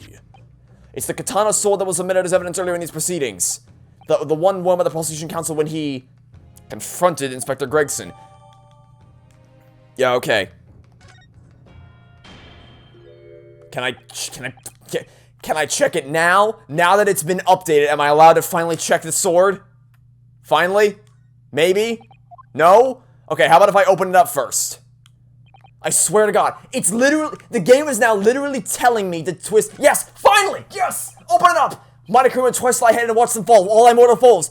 That's the proper way to use the sword, isn't it? Maybe I should try it. Open it up. Present time, open it up and see what's inside. It doesn't mean your head. Oh, I once studied the history and development of the katana some time ago, and I'm sure you're probably aware the sword's head is the part at the very end of the hilt. It's written in its head in Japanese, but it's pronounced as Kashira, I believe. Kashira? So Mr. Sogi's words really mean twist the butt of the hilt? You don't, yeah, we all gathered that one, Ryunosuke. I knew it! I knew it! What's inside it? Is that a tightly wound sheet of parchment? I knew it! Scarlet ink! It's written in scarlet ink! I penned this, my last will and testament in the final moments for my inevitable willing death. I called it! I knew it! This is it, isn't it? Mr. Naruhodo, look at the signature at the end! Klint Van Zeeks, and the date! 10 years ago on that fateful night! So for 10 years, it's been silently concealed inside Karuma and nobody knew! The last will and testament of Lord Klint Van Zeeks! Wait! Oh my goodness! Look at this! This is unbelievable!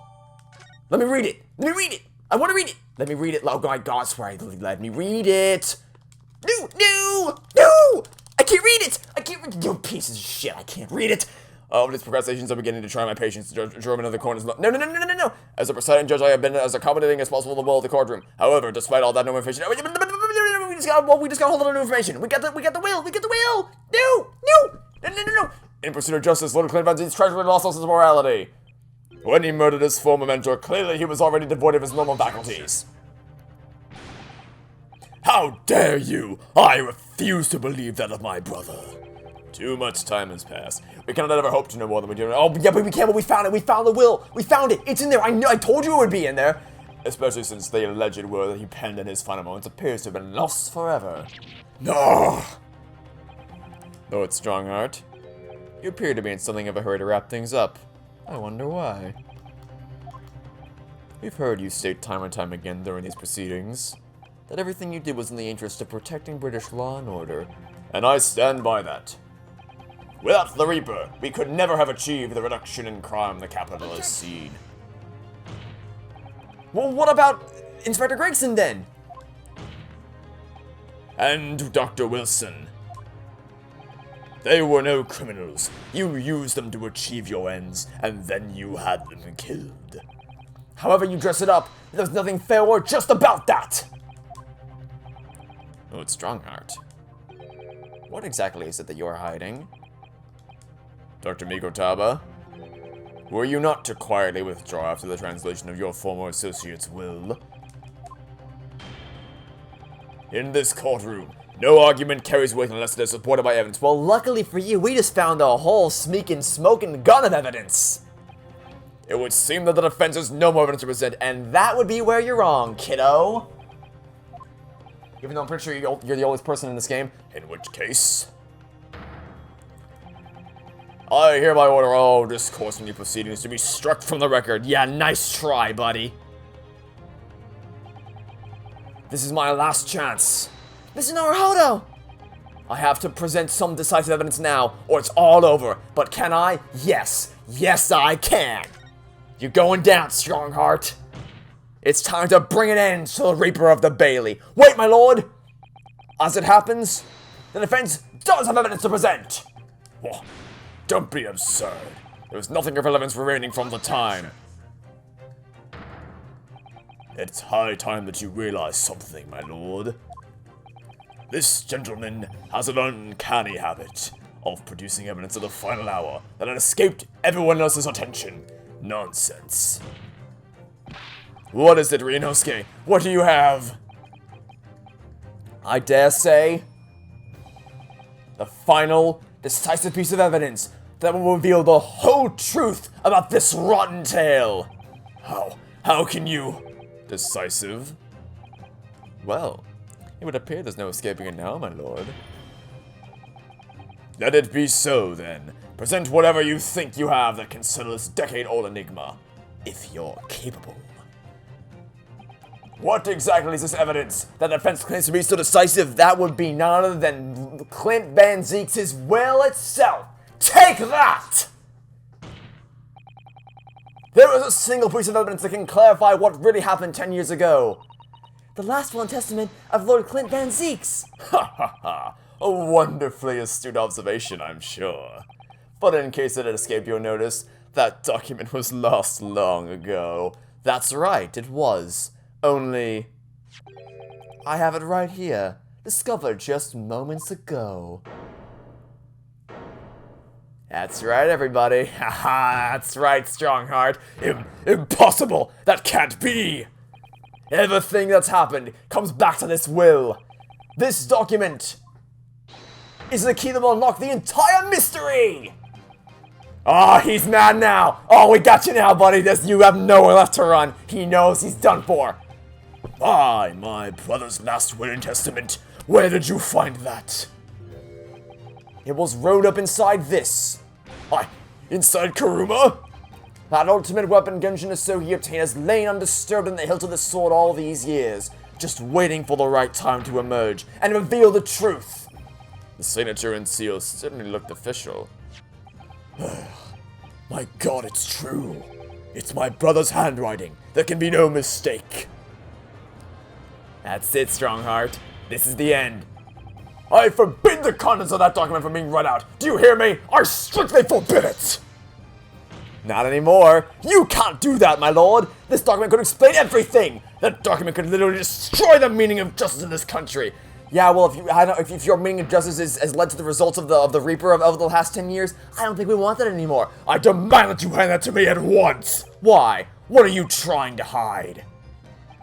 We're finally starting to do damage to him. Could it be that you already know what's written on this page? What are you implying? Court is adjourned with immediate effect. Clear the courtroom. Not again. Do that, my lord. And you'll suffer a fatal blow as Lord Chief Justice. I beg your pardon. For forcibly a trial without good reason? Not any trial. A closed trial by order of Her Majesty the Queen. To defy the monarch's will is treason! Oh. He's out of options. He's hyperventilating. He's sweating. He knows he's done for. Lord Ezekiel did pen a will that day. It's exactly as the young Japanese man said. Read it out now. We have a right to hear what's in that will. A right and a duty. Well, well, my lord. It would rather appear as though proceedings aren't going to go quite as you'd hoped. You fools. Go ahead, Ryunosuke, read it! The prosecution gives its full support! Very well then. No, for God's sake. No!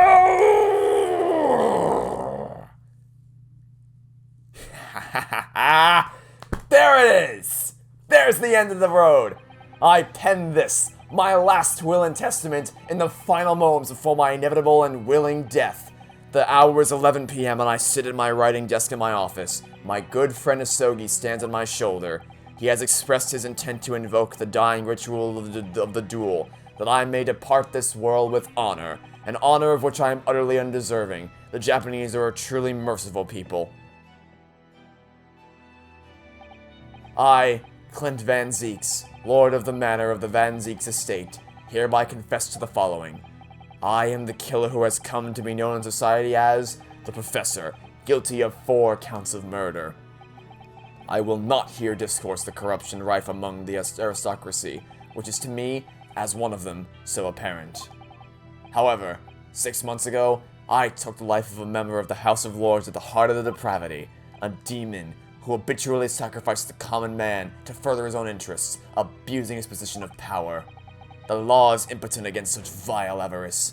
Only a fellow demon can rid society of this menace. That demon was my quarry, upon whom I willingly set my great hound. But though I am a hunter of some experience, I am a poor felon, it seems. My guilt was at once recognized by another, and I became subject to his extortion. He held over me the threat of exposing my wicked crime to my beloved wife and brother. Under that threat, I have done this man's bidding for months now, killing those he demanded I kill. As I watched my former mentor perish before my eyes at the jaws of the hound I commanded, I realized that I had lost the last shred of decency within me, and sunk to the level of a wild beast. There is no path back to the light, be it I or my dear friend Asogi who dies this night. I am eternally damned. To my extortioner, male Strongheart, may you feel the jaws of the beast at your throat every time you swallow. Holy shit! What a fucking line! No, scratch that! What a fucking speech! Like, wow! So now we know, yes, Klint Van Zieks was a murderer, but somebody was directing him and naming his victims. His extortioner, Lord Male Strongheart. It was you!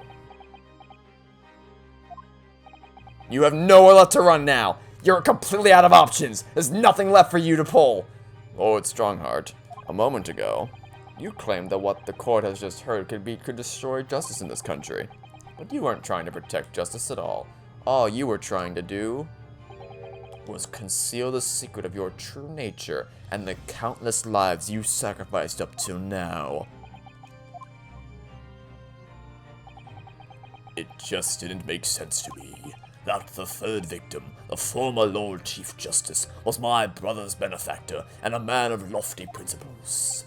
As I said, Klint had no possible reason to kill the man. But you did, didn't you, Lord Strongheart? To eliminate the man who stood between you and the officer you'd set your sights on. So you used your own hunting dog, Lord Klint Van Zieks, to take him down. It had to be done. London's unsavory shadows are deep, and the arm of the law fails to reach their depths. Crime must be cut off at the roots, but the Lord Chief Justice at the time couldn't see that. He was weak. Lofty principles, you say? Tantamount to cowardice, if you ask me. Which is why I took his place, in order to fight the crime he was allowing to spread like wildfire. By murdering the man? The Reaper, the Professor, the name makes no difference. As I've explained countless times already, it was all done for the furtherance of law and order in London. You can't possibly expect people to believe that anymore. Are you going to legitimize the murder of my father now, too? Genshin Asogi. Well, that was unfortunate. I had fully intended to send him back to Japan as we'd agreed. I don't believe you! It was you, wasn't it? You killed him! No, it wasn't me who took your father's life. Then who? On the night following his mock execution, I went to Logate Cemetery at 3 in the morning with Jigoku. What? Jigoku? There had to be a collaborator on the Japanese side to manage Asogi's treatment after his repatriation. Jigoku had fierce ambition and made him easy to manipulate. 10 years ago, after he'd stood trial for the destruction of the witness stand, I had words with him. When I told him the position of Minister of Foreign Affairs could be his, he couldn't agree fast enough. So Shiro, you fool. As you know, Asogi escaped the prison in a closed casket and was subsequently interred. We intended to dig him out of his grave before he ran out of air. But sadly, all did not go to plan. Ah! There was an unexpected visitor to the cemetery with his own ideas about digging up graves. A man who witnessed what nobody was supposed to see. Enoch Drebber. Of course, I knew grave robbers frequented London cemeteries, but that grave on that particular night. Best, if people find out that the convict wasn't really executed, the scandal will rock the very foundations of the Empire. Then, what do? Shoot him, Mr. Jigoku! Shoot Asogi at once! He can't let none of this has happened. He has to go. What are you talking about? You had an agreement. You promised that he could return to Japan. Everything has changed now. If the truth got out because of this, both of us will be finished forever. Come on, Jigoku, do it! Pull the trigger! Shoot!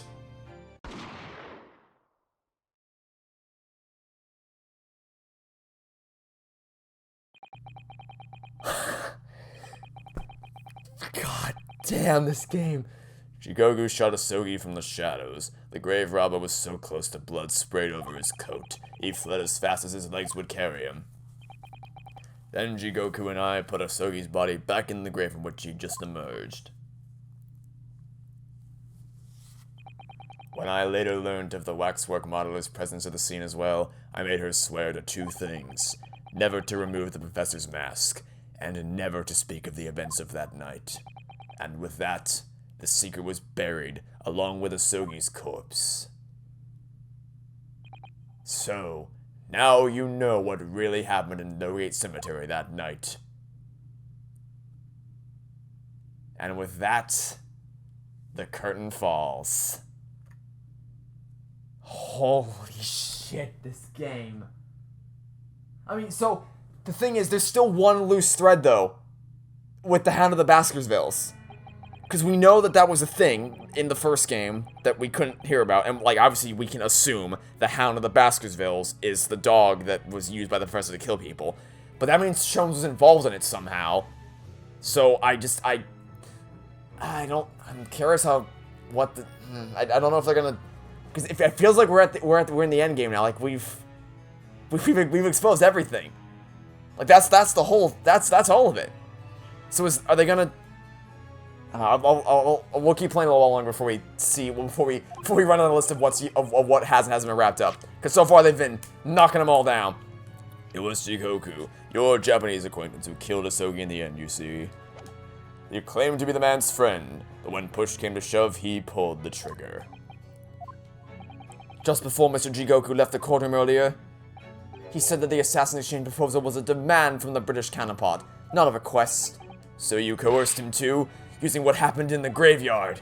By that time, Jigoku was the Minister of Foreign Affairs negotiating international treaties with Britain. You can imagine what would have happened if it came to light he'd murdered a compatriot 10 years earlier. He would have lost everything. I merely reminded him of that. How do you sleep at night? These past 10 years, I've fought tirelessly with the darker recesses of London's criminal underworld, and I've used whatever means necessary to ensure that justice prevails and law and order reigns supreme. That couldn't be further from the truth. The fact is, you haven't fought crime at all! How dare you! I saved Klint Vanzies from dishonor in his death! Whilst behind the scenes, you systematically buried anyone who stood in your way, and then you made my father take the blame. It was unavoidable. It was the only way to protect our justice system and public order. Let's not forget the others you had killed as well. settling the defendant up as the Reaper to cover up the truth behind the murders of countless more. That's enough! Do you have any idea of the conniving that led to the acquittals of those wretched criminals? We have to fight fire with fire! Our courts can't function without a Reaper! Can't you see all I've done for this country? This has been my struggle! I don't care.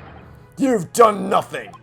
It's Lord Van Zeeks who works tirelessly and justly in court whilst enduring the disgrace of the Reaper name. And Inspector Gregson fought with anguish for having sullied his hands through a desire to do the right thing! Not to mention Genshin Asogi, who risked his life going in pursuit of the truth you tried to hide!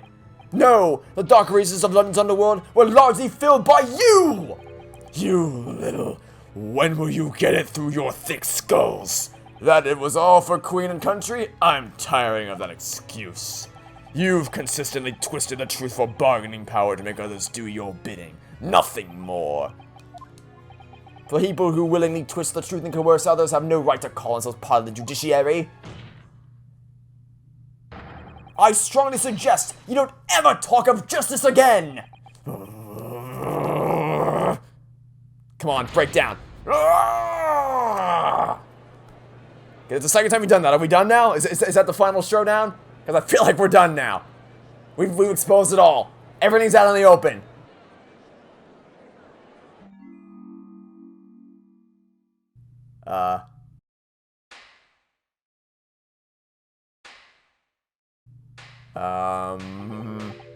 Well. Dear me, my good fellows, dear me. A well-deserved round of applause, I think, for a quite marvelous performance, Strongheart. What are you talking about? Those delightfully grave expressions, that beautifully pronounced Queen's English. Really, our friends from the Far East are quite the picture of industriousness. What the hell's going on? You fraud, keep your mockery. Please, don't misunderstand. It really is exactly as you've both said. What are you trying to say? I have occupied the darker recesses of London's underworld and... how'd you put it? Done nothing? I confess it's a little embarrassing to have pointed it out quite so starkly, but yes, I really have done nothing, which means I can be indicted for nothing. No? What? Oh, it's true. Personally, I have committed no crime. I've merely been surrounded by fools who've acted very rashly indeed. You can't get away with that! And what? Threatened them? Are you sure it wasn't just bargaining? You slimy little rat. And I would like to address all the good lords, ladies and gentlemen of the judiciary here present. You all know of these darker recesses in our great capital, and deep down, I believe you also know that to fight those who dwell there requires at least some of us to occupy the darkness ourselves.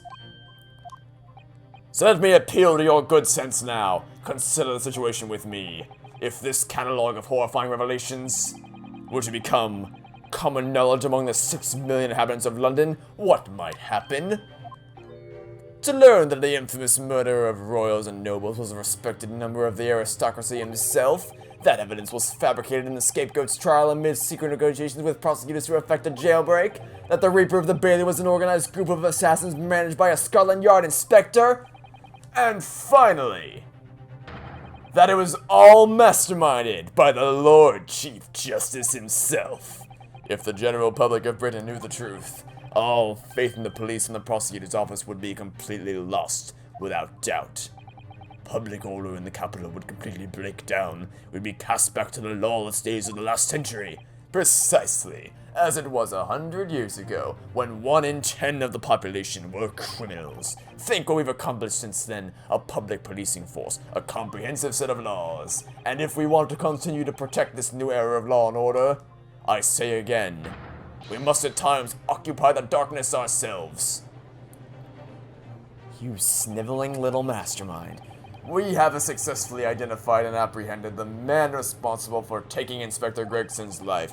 That is all that was expected of this trial. And yet we got so much more out of it. All thanks to you, buddy. All these are the matters that have been discussed. will be eliminated from the minutes of these proceedings in the interest of preserving law and order, and to protect Her Majesty the Queen, of course. Well, my lords, ladies and gentlemen, what say you? Okay, we have a bit of a problem here. We have a major problem here. So this isn't like Investigations 2 when there was one piece of evidence on the underside of the balloon that we could use to prove that Simon Keyes did actually kill the body double. We have nothing this time. We have nothing. We have nothing left. We've exhausted everything. Every piece of evidence we have. We know the truth. We know what happened. But we can't. Oh no. I mean, okay, I guess we have to pull the Lucky Charm thing, but I don't know what the hell that's gonna do. Are you hearing this? This is the will of the British judiciary. Problem. Red alert, wee-oo. For your rousing response, friends, I express my heartfelt gratitude. Therefore, in accordance with the overwhelming wishes of the court, the record shall be erased. You have to respect the man's ability to turn a situation to his favor. Lord Strongheart really is a master of manipulation. You've conclusively proven his guilt, yet he still manages to evade justice. I just don't know what we can do. Ryunosuke, it looks like the trial really is going to come to an end now. Almost out of options, I think. There's really only one path left open to me. To hope to God that Sholmes has something up his sleeve.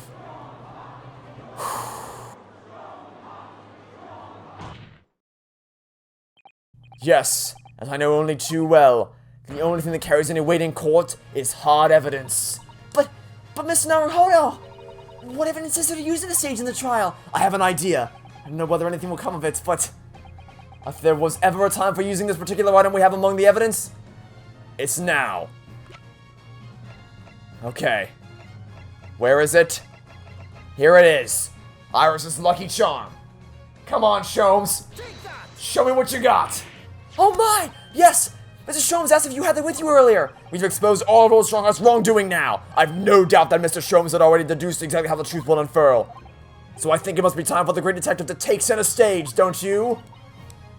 Yes, absolutely. Let's take the hair by the ears then, and heave! All right, here goes. Heave! Ow, ow, ow, ow. My dear Feathers, must I remind you every time? A gentle tongue will suffice. Mr. Sholmes, you're looking in quite the wrong direction, Mr. Naruhodo, because I'm over here. What? Ah! Mr. Naruhodo, he's... What? What? What? What? Huh? What? Whoa. He's what? Huh? Wait. I wasn't expecting you back, Sholmes. Delighted to be here again, Lord Strongheart. What is the meaning of this? Bailiff, seize him! Put that man in irons. This is a that's not gonna work, cause he's...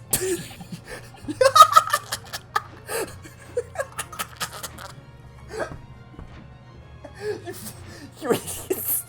What the hell's happening? But he's just dancing. What is happening? I'm afraid your efforts are wasted. You see, the great detective you see before you is composed entirely of light and shadow, an image, if you will. What is happening? Oh my god, that's terrifying. Mr. Naruhodo, I must congratulate you on your fine deductions. Mr. Sholmes, what on earth is... Are you familiar, I wonder, with the invention known as the telephone? Well, yes, I hear that some public telephones have been installed recently in Tokyo. The sound of the speaker's voice is converted to an electrical signal transmitted instantly to another place. Right. Sound transmitted so could images keep them company, I muse. I recently did some modest experimentation to develop such a device specifically for this very day. Modest experimentation, Mr. Sholmes? What a modest description! And somewhat incidentally, I thought we might just as well transmit an entire scene. Somewhat incidentally, Mr. Sholmes? Now you're just being immodest. Do you mean to say you're not actually here, Sholmes? Ah, I knew my trusty partner would have no trouble grasping the concept. Except he's grasping the stand of studying himself after your shock arrival. Poor father. I would have hoped he might have been forewarned, being the great detective's great partner. Leave my courtroom at once. Get out, or I swear to you Dear me, you on the other hand, Lord Strongheart, appear to have a very poor grasp of the situation. Allow me to reiterate, I am not here, which would, I hope, lead naturally to one asking. Where exactly are you? The very question I was awaiting. I am at present enjoying the air in a rather splendid garden. A garden? Not just any garden, you understand? A garden at Buckingham Pa- Oh, you mad lad! What? You can't be Buckingham Palace? You mad lad! Holy shit! What's Buckingham Palace? I thought I've never heard of it. Do you ever read the news, Mr. Naruhodo? Mr. Sholmes, is Iris with you there? Ah, well now, I was just currently enjoying some tea. With Her Majesty. Her Majesty? Not just any Her Majesty, you understand? Her Majesty the Queen of the British Empire. What? What? Ah, looks like you're not above the law after all, Mr. Strongheart. What on earth is all this about? Buckingham Palace is Her Majesty the Queen's residence in London, Mr. Naruhodo. Order! Order in court! I demand immediate silence. Her Majesty the Queen, you can't be. I mean, no. This is some sort of unforgivably distasteful trickery by a third-rate detective, that's all. Oh, how dare you call Airlock Sholmes third-rate. Unforgivably distasteful trickery. What an apt description. A closed court session attended by elite members of the judiciary is a rare event. I presume that Her Majesty would be more than a little curious about the proceedings. So, I decided to show her everything, from start to finish. Huh? You showed her? Indeed. By dint of the Airlock Sholmes remote cinematography. You meddling. This is some kind of nightmare. Just as I appear to be standing before you, regaling you with talk of my latest invention. No doubt you've inferred that the reverse is also true. You don't mean... Her Majesty has seen and heard every moment of the proceedings. I assume there would be no objection after all. Every trial in this country is conducted under the auspices of Her Majesty, as you know. You... I confess I am quite impatient to hear Her Majesty's opinion about the unforgivably distasteful trickery in which you've been engaged over the past 10 years. No, I was merely... Hey, Iris. Oh, sorry to keep y'all waiting. Vicky and I had so much to talk about. Iris, there you are. In fact, I have a little message here from Her Majesty. A message? Yeah, you're done, buddy. It's game over. You've earned the wrath of the Queen. You're dead. It's game over. You're done. Well then, everyone is sitting comfortably. Ahem. Forthwith and with immediate effect, all authority previously afforded to male Strongheart is hereby revoked forevermore. Furthermore, he will be prosecuted for crimes against his country in a public trial by jury in the coming days. So, it seems that Her Majesty doesn't believe we need to fight fire with fire. Justice in this country doesn't need to be administered from the shadows at all. You're going down, Strongheart. Male Strongheart. The darkness you fostered to conceal your despicable actions these last 10 years is a thing of the past now. After today, your brand of law and order has no future because you are no longer are you the Lord Chief Justice. In the eyes of the law and of Her Majesty the Queen, you are nothing but a criminal!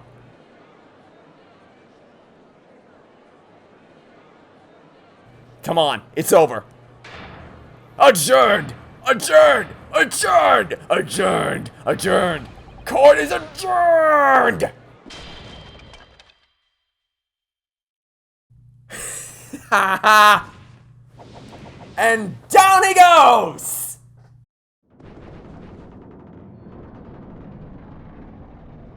Oh dear God. Oh no. Oh no.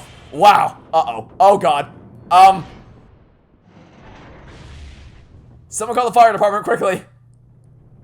Oh God. Oh my God.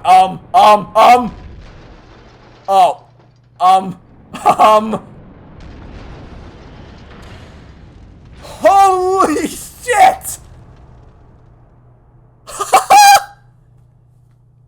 What a... Wow! What a finale! Hey, how you doing there, buddy? Feeling a little well done there? Holy shit! Oh my God! Lord Klint Van Zeek's left a will in which he confessed to everything.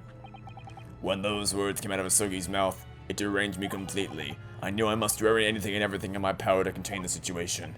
But I couldn't find the damned document. I searched his cell, but it wasn't there. Which precipitated the jailbreak plot, I presume. What do you mean? The need to obtain that will was all-consuming. I was sure that if I facilitated Asogi's escape, he would engage with the will somewhere on his person. But despite his searching his limp body in the cemetery that night, it still eluded me.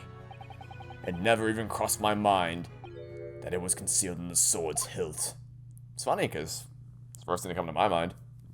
But hey, I'm not the Chief Justice, so what do I know, am I right? Then again, neither are you, so much for that. What pains me now is that my brother left this world without a word to me. I'm sorry, Lord Van Zeeks. In point of fact, I think perhaps it isn't the case. Sorry? How can that be? There is more to his last will and testament. What? Did we not read the whole thing? I guess we didn't read the whole thing. As I confront the prospect of my demise, I feel bitter regret for my younger brother. No. Barrick, you have always looked up to me, and now you follow in my footsteps to become a prosecutor. It is my fervent wish that my unspeakable deeds should not hinder your advancement.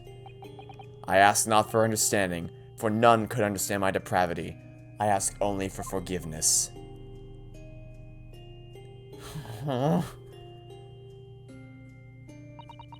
Asogi is a fine detective and a hunter worthy of respect. He has agreed to honor my final two wishes. The first is that this document survives. The second, I cannot commit to paper. I confess my sins to my wife. May she find resolution in my death. With my eternal gratitude to my Japanese friend, I rest my quill. Klint Van Zeeks.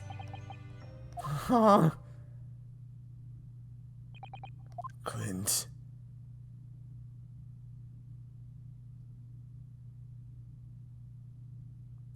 God damn it. This game. L. Strongheart. You colluded with Sashiro Jigoku in a criminal plot so immense it spanned the oceans. And you cold-heartedly murdered all those who knew the truth about what happened 10 years ago. But why did you set about that now, a whole decade later? To ascend to the very peak. These last 10 years made me realize being the Lord Chief Justice wasn't enough. Short of becoming Her Majesty's Attorney General, I could have no real power to effect the changes needed in this country. And for that promotion, I needed to ensure no remnants of the past remained. How could you? I like everything to run smoothly, in the exact manner that I prescribe, like a well-oiled machine. And I was just a step away. And for your ambition to succeed, did you even bother to count the number of brilliant people you had killed? Ah, Mr. Reaper, are you not forgetting something? Such as, you very much adopted your usual prosecutor-like demeanor in the proceedings now. But the reality of the situation is that you are the defendant in this trial. Ah. However, the presiding judge would appear to have fallen from the bench, as it were. Hey! There's our buddy! I suggest, therefore, that we entrust the final adjudication to an old friend? My lord. As a member of the judiciary, I have been following the proceedings from the gallery, and I must say, I shan't ever forget the extraordinary battle between good and evil that I witnessed here today. Ah, there's our old buddy, old pal. The darkness that has blighted justice in our land these past 10 years has at last been dispelled, thanks, in no small part, to the efforts of a bright young star from the east. Defense Counsel Naruhodo. Yes, my lord. On behalf of everyone here present in the Old Bailey, I give you my heartfelt thanks. You're too kind, my lord. The first time I faced you in court, just under a year ago now, I had the faintest of intimations that if British justice, so warped and twisted over its long history, was finally to know change, this might just be the man to do it. Oh, what? But at the time, I wouldn't allow myself to acknowledge that possibility. I couldn't overcome my hatred of the Japanese after the circumstances of my brother's death. Mr. Naruhodo, allow me to apologize for countless discourtesies on my part. You are a lawyer of boundless talent. Oh, Lord Van Zeeks. When I first arrived in Great Britain, I was literally a nobody. Certainly not a lawyer. The truth is, my fortunes have entirely been made by the miraculous people I've met. My best friend Kazuma Asogi, who led me here to Britain in the first place. My loyal and ever-patient judicial assistant Mr. Sato, who helped me study to become a lawyer. The brilliant Lord Van Zeeks, who never failed to challenge his Nipponese rival. And not to mention, the exceptional master of logic and reasoning, who showed me the true art of deduction, Mr. Airlock Sholmes. Saving the best for last, Mr. Naruhodo. What a relief. I'm well aware that without all these people's help and support, I wouldn't be where I am today. The truth is a guiding light that always leads to happiness. I've lived by that principle for a long time now, but actually it's not true. The truth can also cause great pain, sometimes even leave people on the brink of despair. And for that reason, there are those who feel the need to hide the truth, who do it instinctively even. But as soon as we allow our eyes to settle on something other than the truth, the darkness takes hold, and from there it grows, until eventually it makes us blind to the guiding light of the truth altogether. So that's why it's my belief that we must all resolve never to avert our eyes from what is just and true.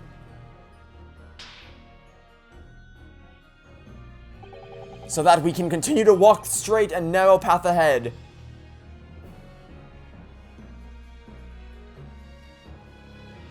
Aww.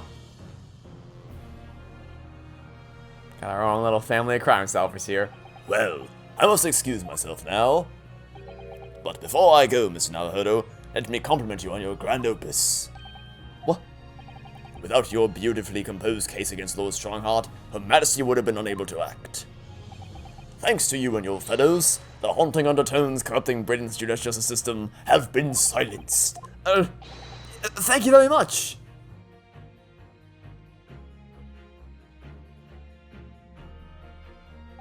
So, until our paths cross again somewhere. Farewell, Sholmes. Oh then, it would appear that this long trial has finally come to an end. Yeah, really long trial. Over 2 hours long at this point. My apologies for any anxiety calls, my lord. I'm quite sure we shall meet again here in the courtroom before long, Prosecutor Barrick Van Zeeks. In conclusion of these proceedings, I hereby declare the defendant, Barrick Van Zeeks, not guilty. Holy shit, what a fucking trial! That was incredible! That was... I don't have the words. I don't have the words. That is all. Court is adjourned. That was a phenomenal way to end things off. What a perfect... Well, I say perfect conclusion, but there's still technically... there's still... I'll wait until after we get back to the penitentiary chamber, but everything hasn't been resolved quite yet.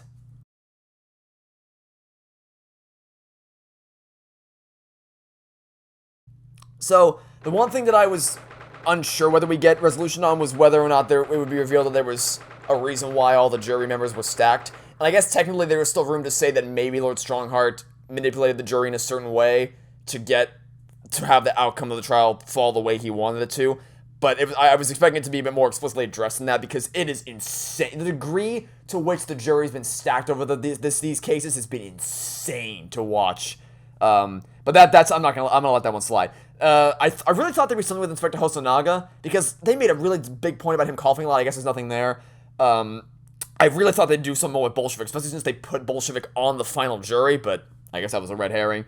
But the big one is Iris and her parents, or I guess specifically her dad, because we don't know. We know it's not Wilson, so I don't know who the hell her dad is actually supposed to be. I guess maybe it's meant to be a mystery, kind of something they leave open-ended. But putting that aside, what I do know is that was a masterpiece of a trial. What a climax! That was I was on the edge of my seat the whole time. That's an understatement. That was think I'm just in shock. Because I'm so used, for good reason, in the past few months, that the final trial of a game is just like sludge and garbage. But God almighty, was that something special. That was something special. And I'm so happy that I finally got to experience it. But of course, we're not done yet, because we still have the resolution and the ending to get through. November 4th, 4:21 p.m., the Old Bailey Defendant's Antechamber. It really is all over. But did I sacrifice too much? Mr. Naruhodo? I really must congratulate you. It was a truly splendid performance. Honestly, I couldn't be happier for you. Oh, thank you very much. But I really couldn't have done it without you on my side through it all, Mrs. Sato. Oh. Your kind words mean so much to me. God damn it, the stupid odds. Alright, and then this turd. It really was a splendid show, Ms. Naruhodo. I'd have thought you'd be smiling from ear to ear, but you look rather glum. I mean, it's all over. Of course, I'm delighted about the verdict, but in exposing the truth, I'm afraid I've caused my client a great deal of pain. I'm really not sure that's what a lawyer ought to be doing. Oh, well, in that case, I'm quite sure that when you see Lord Renzique's smiling face, everything will seem so much better. Yeah, that smiling face. Mr. Sato? Everything seems worse. He has a face like thunder. Oh, dear. I really shouldn't have presumed. Mr. Naruhodo. Yes? Almost a year it's been now since I first encountered you here in this very courthouse. For you to have risen to the level of excellence you demonstrated today, well, it is quite remarkable. But I exposed the most unpalatable truth you could ever imagine in court today. I feel as though I've robbed you of something you held so dear. What was it he said? To fight those who dwell in the darkness requires at least some of us to occupy the darkness ourselves. But that was just the feeble excuse of a coward. Only those with a steadfast eye for the truth have what it takes to fight the dark forces of crime. You made fine work of establishing that fact in court today. Oh, well, thank you. What magnanimous words! I'm quite sure that Kazuma-sama would have a smile on his face at this very moment if he were here. Let me guess, he doesn't have one either. Yeah, that's what I thought. Kazuma Sato, you're really bad at this. Mr. Sato, there's another face like thunder here. Oh my, he really was here. Lord Van Zeeks, allow me to congratulate you on your acquittal. Congratulate me, or curse me. You failed to bring down the Reaper. I owe you an apology.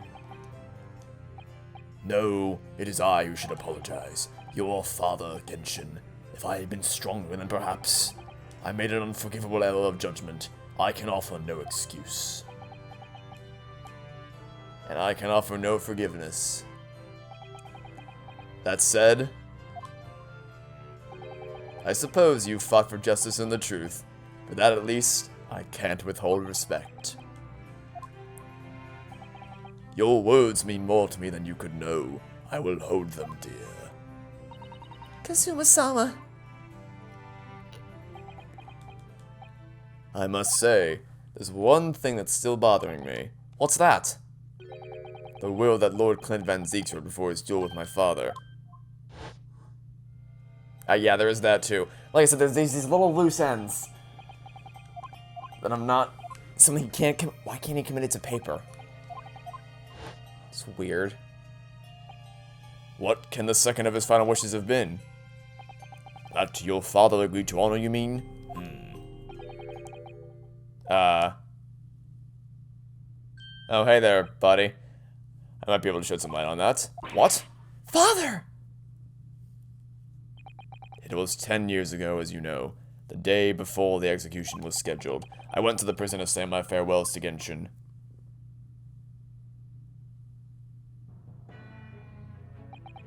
Why aren't you putting up any more of a fight, Genshin? If you'd only agree to it, since Sashiro and I would gladly petition the government. We've been through this already. You needn't worry about me. Anyway, Eugen, I have a favor to ask of you. Something of great importance.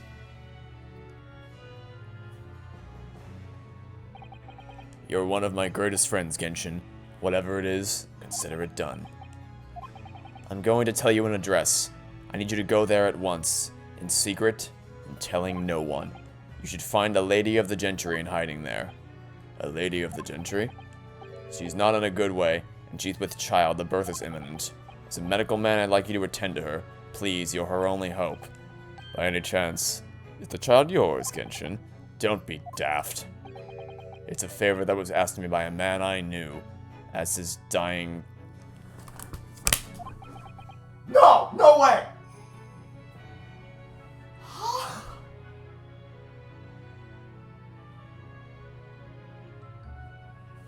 Let me just... Wait a minute.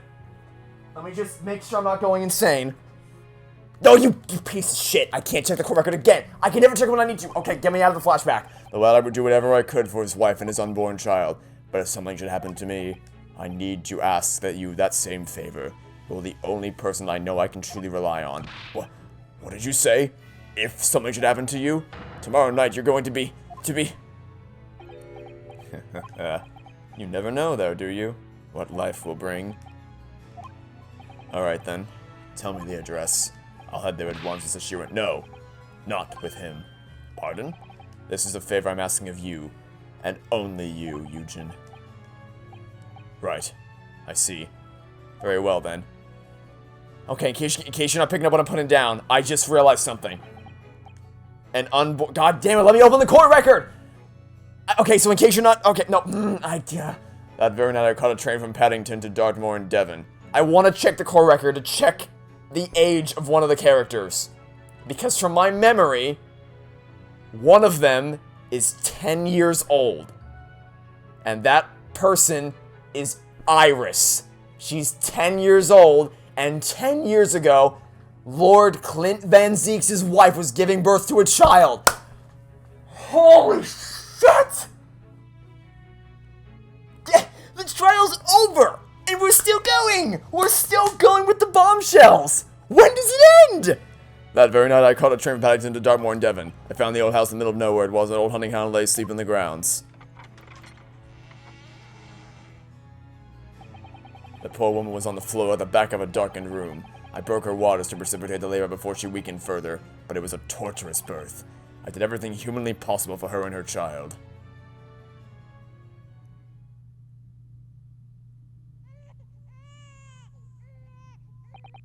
And in the end, I was lucky enough to welcome a new life into the world. But tragically, my efforts to save the mother's life were in vain. I held the healthy newborn girl in my arms and wept for longer than I cared to remember. Eventually, in something of a daze, I looked around the room. There was precious little in it, but an old travel trunk caught my eye. It had clearly been well looked after over the years, made of top-quality leather with fine stitching, but it was when I saw the emblem on the side of it that everything dropped into place.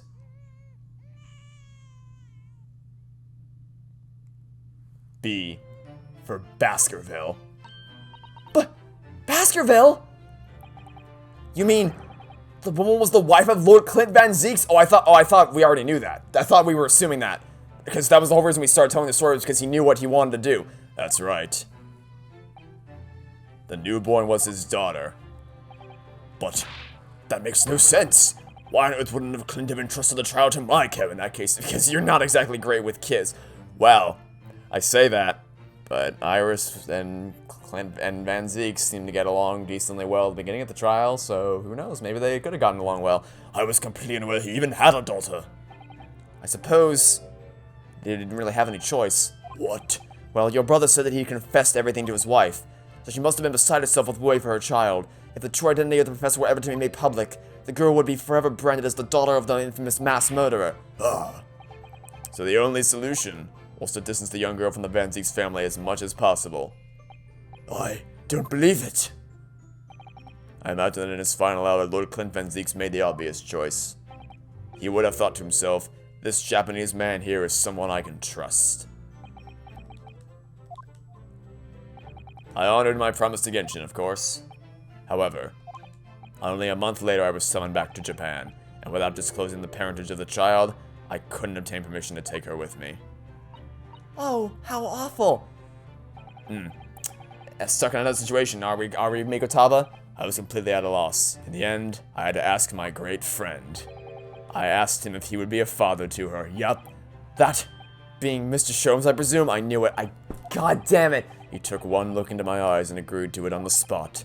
Mr. Sholmes, he has a heart of gold. Really? All that can be said that I did for the child was to give her a name. Oh? When I'd come to Britain, I was trying to escape from the grief of losing my darling wife. So it was her name that I gave the little girl. Your wife's name, Professor Mikotaba? In other words, the name of my mother. I am a Mikotaba. Oh! That's right, I am a. Or in English, Iris. God damn it! Iris! I had no idea. Ouch! Mr. Naruhodo, what's wrong? The little thing that just pinched me on the behind through my trouser pocket hard. Ah, my dear fellows, can you hear me? Mr. Sholmes, is that you? Ow! Yes, we can hear you. You see what excessive tugging can do? Let me listen to you. Mr. Sholmes, we weren't able to thank you properly before, but you were simply marvelous. Your checkmate move was a stroke of genius. Indeed it was, wasn't it? I surpassed myself, I feel. It had become apparent to me that to stop the Lord Chief Justice would require such measures. Runo, Susie. Oh, Iris. Speak of the devil. Oh, I'm so pleased. What a wonderful outcome. Her Majesty Queen Vicky said she thought my special blend was delicious. Oh, I'm sure she did. After all, no one brews more delicious tea than you do, Iris. Let's have a party to celebrate. And Mr. Reaper, you simply must come too. What? I'm, afraid I couldn't. The Reaper of the Bailey, frosted by a 10-year-old girl. Again. No, really? Oh, pooh. But I give you my word that I shall present myself at your residence in the near future to express my gratitude. Oh, how lovely. You promised now. I will let you forget it. Bye for now, then. Alright, Iris. Thank you for all your help earlier. Oh, that was nothing. Just come back home soon. Ow! Ugh, one final pinch goodbye, was it? I love these guys so much. Well, I think I ought to be leaving. Lord Van Zeeks, would you care to accompany me? Certainly. Mr. Naruhodo, allow me once again to express my deep gratitude to you. I believe you saved my life.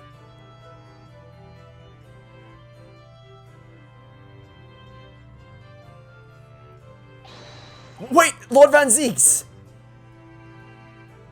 Why must you bother me again? Yes? What are you intending to do now? Well, clearly I shall have to resign from the prosecutor's office. Oh, no. I intend to publicize the full truth about the Professor case. Once that's done, the Van Zeeks family will be ostracized completely from London society. Surely not. So as soon as I am free from my employment, I shall leave the capital. Oh, I see. Mikotaba? No, Kazuma, okay. Are those the actions of a man once feared as the mighty Reaper of the Bailey? I beg your pardon. For the past 10 years, you've endured that pseudonym and been cast as one of the dark forces yourself. Now that you've finally been freed from that disrepute, your battle is just beginning, surely.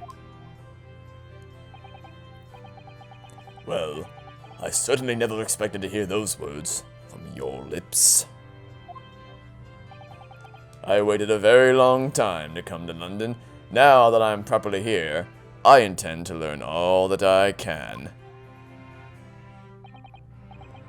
Anyway, goodbye for now, Ryunosuke Naruhodo. Kazuma Asogi. Seems as though he's really matured suddenly. Suddenly? What do you mean, suddenly? Is that the only one who's mature, Mr. Naruhodo? Well, I think we should make our way back to Baker Street. We must help Iris with tonight's dinner! We must. I really hope this has a good ending. because we're on such a high right now. I'm loving this so much. It was then that I came to an important decision about my future. Oh no. Oh no, don't you dare Toy Story 4 me with this shit. I see we still have not Thanksgiving set up. Okay. We are on such a high right now. I really hope this has a good ending. After that sensational climax, too much is riding on this for them to butcher the ending of this. But I'm starting to get that sinking feeling in my stomach that I had when Toy Story 4 was coming in theaters. So, let's see how this goes. November 4th, 6:25 p.m., Sholmes is sweet. I'm home! Oh, hey, Gina! I do, really? That's the thanks I get! That's the thanks I get, is a puff full of whatever the hell in the face. What time you got here? I've been waiting for ages, Otto! What are you doing with that colourful piece of history?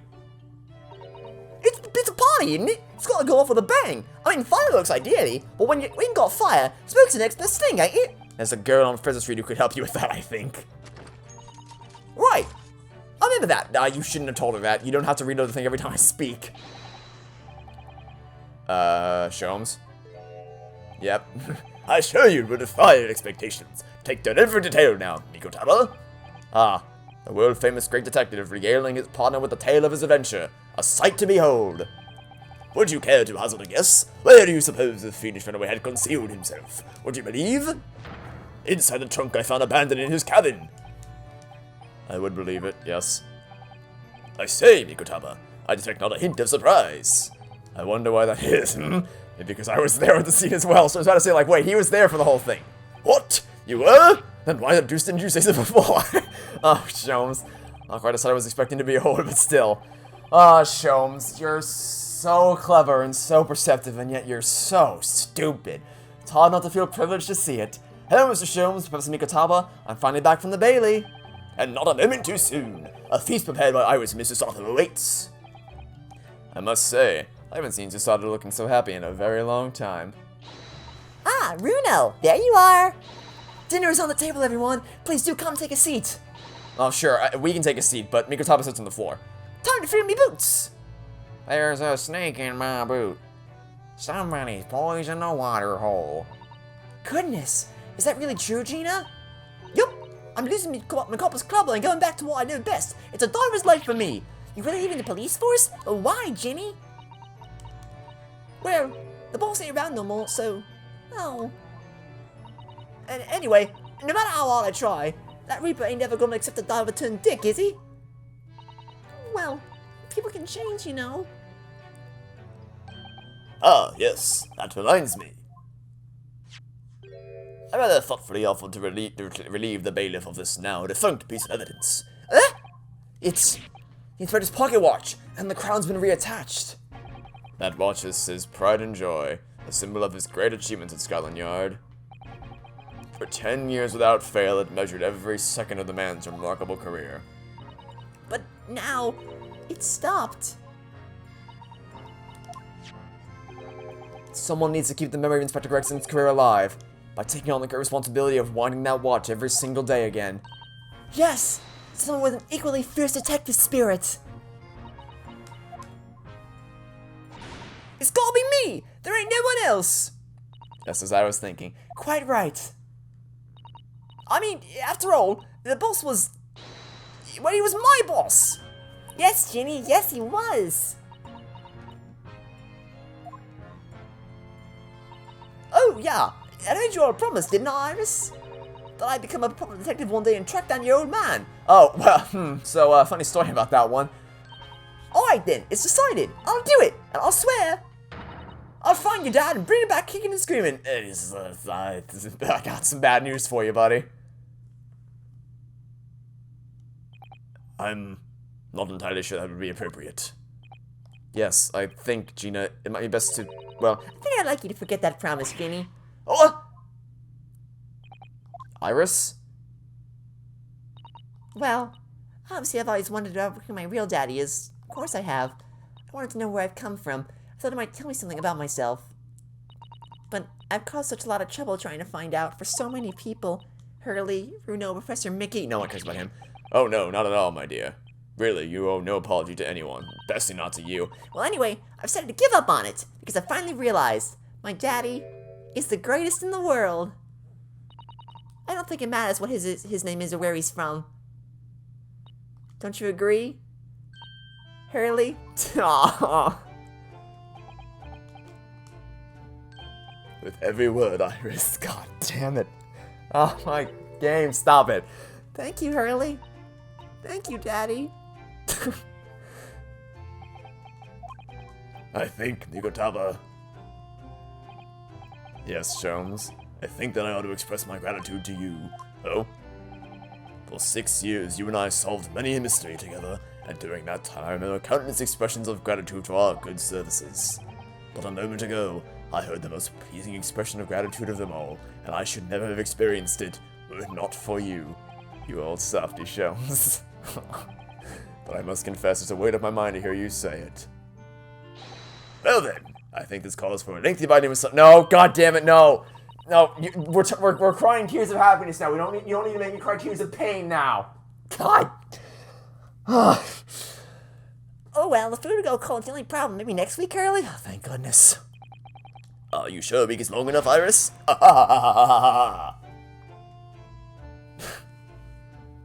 That was really sweet. That was a beautiful moment. Even amidst the most troubling of cases, even reeling from the most shocking of revelations, returning in the evening to the suite of rooms, there's always warmth and happiness to be had. The home of the world's greatest detective, and my home too, with my greatest family.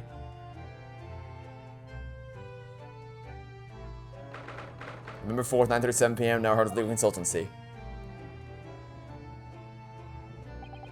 This attic room has been my home and office for almost a year now. Certainly had some unforgettable experiences whilst I've lived here. But I think now, the time has come. Time to bid this place farewell. Oh, Professor. Are you alone? I didn't hear any sound from Susato's room. Yes. Susato-san went out after dinner. She took a carriage. Something about an important matter she needed to take care of. Ah, I see. I wanted to thank you for what you did earlier. Oh? With Iris, I mean. When the subject of her father came up. Lord Klint Van Zeeks. I made up my mind many years ago never to tell her who her real father was. It's what was agreed with Genshin after all. Lord Klint Van Zeeks' final wishes before he died, you mean? Yes. But it takes some rather drastic steps at times to protect that secret, you know. Calling Susato back to Japan 6 months ago, for example. That's why? When I read Soseki-san's report about his final days in London, my heart nearly stopped. You'd stumbled across the crux of that terrible case, the dog's collar. The description of the Baskerville insignia left me in no doubt. Baskerville. If you decided to investigate that insignia, sooner or later, you'd have made the connection to the Van Zeeks. And to make matters worse, Susato knew of the unpublished story as well. The story that Iris had written based on my notes from the time. Ah yes, the Hound of the Baskervilles. Exactly. It was a work of fiction, based on the grim reality of a huge beast of a dog being used as a murder weapon. A dog with the Baskerville family emblem around its neck.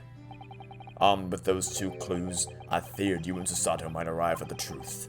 So I invented that story about having collapsed to justify her leaving London and returning to Japan at once. All in aid of halting any investigations you and she might have been contemplating. Yeah, you could have done that without terrifying her. Because I guarantee you the whole ride back, all she could think of was, dear God, is my father going to be alive when I get back? So, nice going, asshole. Something I've never understood is why Susato-san came across the manuscript in Japan, though. You know, Iris's The Hound of the Baskervilles story, I mean. Sholmes sent it to me. Hours before Susato left Japan. He was very troubled about what should be done about it, you see. I'd read it and carelessly left it on my desk. Which is where Susato came across it, of course. Ah. It was the only case Sholmes and I ever pursued that I didn't record in meticulous detail. I was stunned when I discovered that young Iris had pieced together so much of it from my paltry notes. Sholmes and I discussed the matter and decided that we couldn't allow the story's publication. At that point, I returned the manuscript by post to Sholmes for safekeeping. So you did all that to stop Iris from finding out the truth about her father? That's right, because Sholmes had told me how astute she'd become.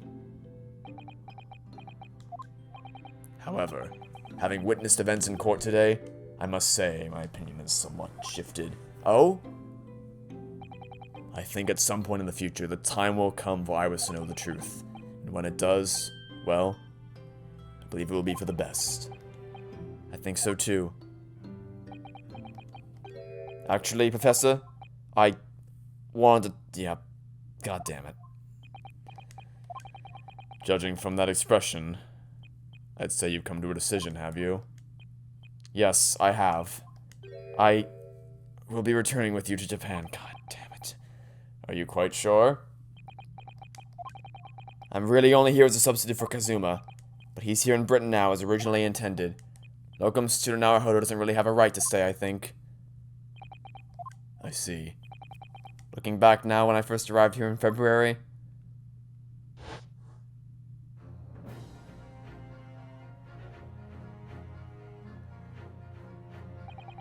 my becoming as a lawyer just seemed to be the way things turned out.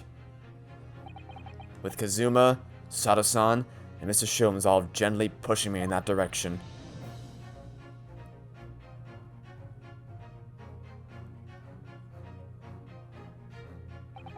I spent the best part of a year immersed in this world, but always aware of a seed of doubt inside me. Until today. Standing in that courtroom earlier, all doubts vanished from my mind.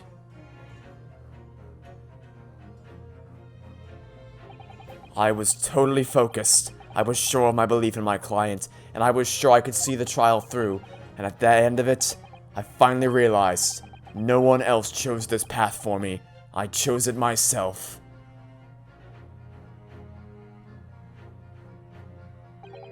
The path of a defense lawyer, eh? Yes, that's what I am now. That's what I'll be going back with you to Japan as, and that's the path I'll be following for the rest of my life.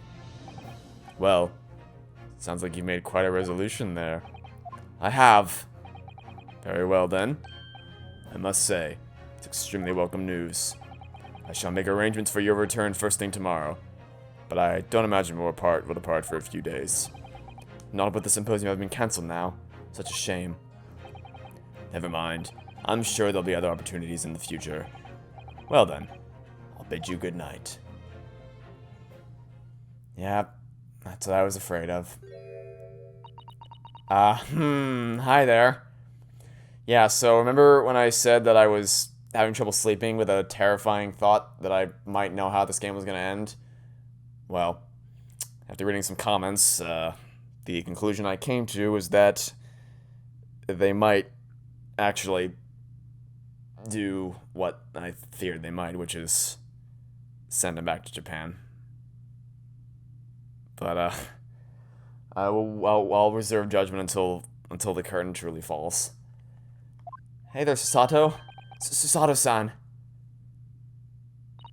I just wanted to let you know I'm back. Really bad timing.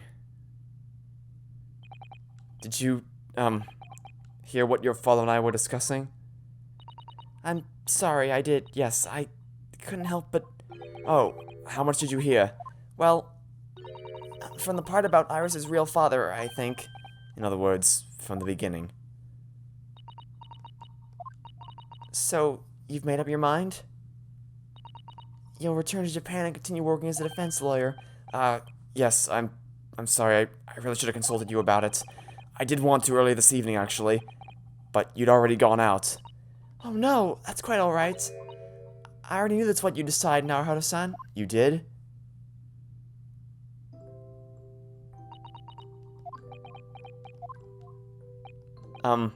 Sato-san? Ah, yes? I suppose this means it has to be farewell soon. I suppose.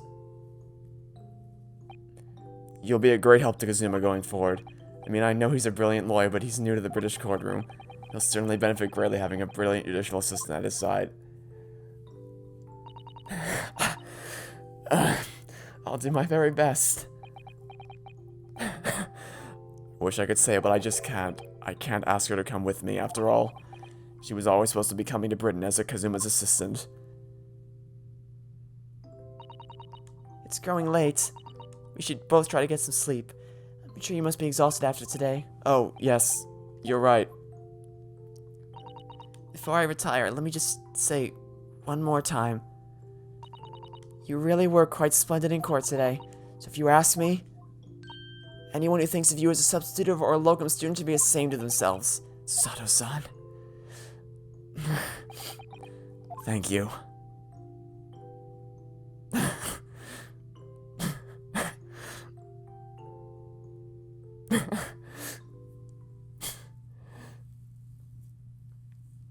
Don't you dare end there. November 7th, 5:42 a.m. Port of Dover, Quayside. I can't believe this day's finally come. Really leaving then, Runo? I'm afraid so, Iris. Thank you so much for everything. I don't know what I'd do without your wonderful cooking and delicious tea. Oh, I wish you weren't going, but you have to come back and visit. Say you will. Of course. I promise. Well, it was a very brief reunion, but it was a pleasure to pursue a case with you again after so long.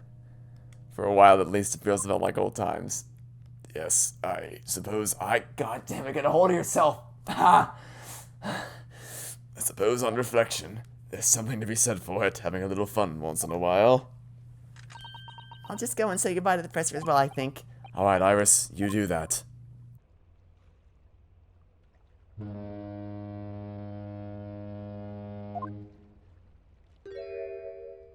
Susato-san. I've just checked, Naruhodo-san. Your luggage is already on board. Such a beautiful morning. Perfect for embarking on a journey, isn't it? Before I set off, I'd just like to say how thankful I am for everything you've done for me, and give my warmest regards to Kazuma, please. Actually, I think you ought to give him your regards in person, don't you? Sorry? Ryunosuke. Kazuma! I was about to say, there's no way it would not have been happy if they just sent him off without saying goodbye to Kazuma. That would not have been okay.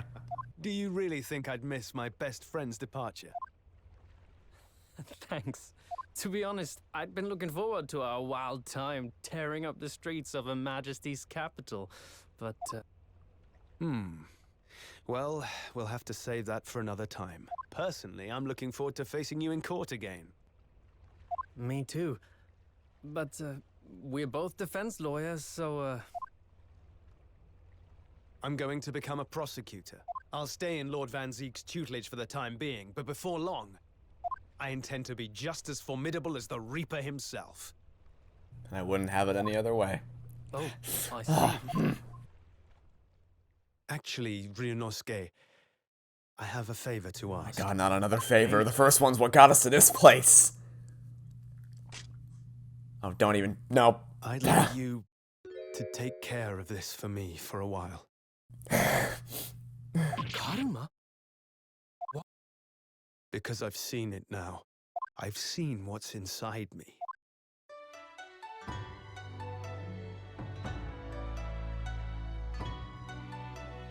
It was only for the briefest of moments. The last time I came face to face with that inspector, but it was unmistakable. I wanted to kill him. I've always known there are demons that live inside people. And now I know there is one in me. The fact that it very nearly consumed me is something I'll carry with me until the end of my days. While I devote my life to fighting those whose demons have got the better of them. As a prosecutor. So, that's what you've resolved to do, is it? Until I'm ready to face the demon within me. To slay it once and for all. I leave this in your care.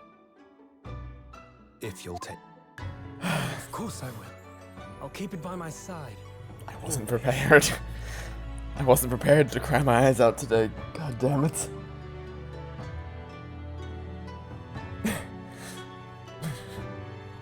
Until Until we meet again, then.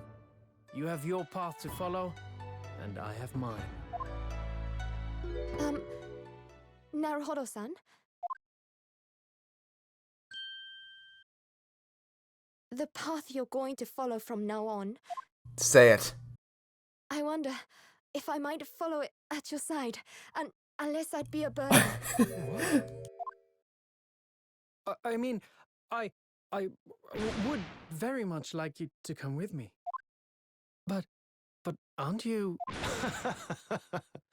You're so predictable, Ryunosuke. I am? Honestly, you never change at all. But that's what I like about you.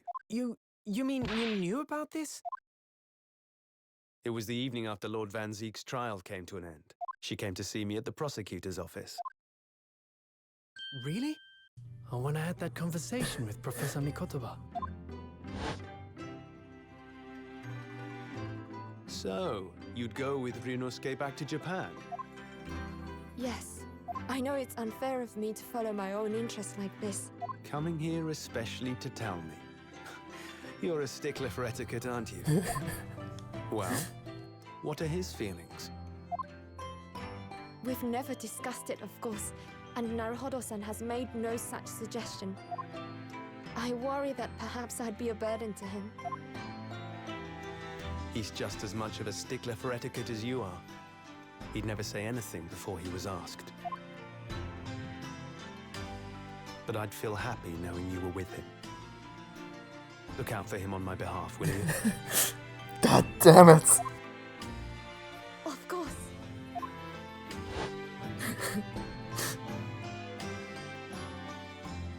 Susato-san. What do you think, Naruhodo-san? Say it. With you by my side, no trial would seem too daunting. So if you're willing, I'd be honored if you'd come with me. Together we can take on the world. I'm terribly incompetent. Shut the f up, you idiot. I'd be delighted. Oh, no, not at all.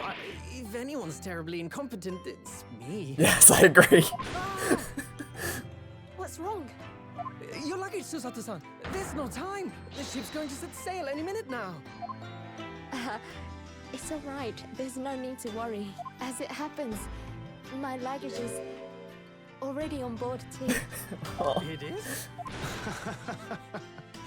Your fine judicial assistant has everything in hand as always, I see. I wouldn't have it any other way. Reno! Your ship's about to leave! Time to go then. Look after yourself, Ryunosuke. Kazuma, draw your sword. Do it.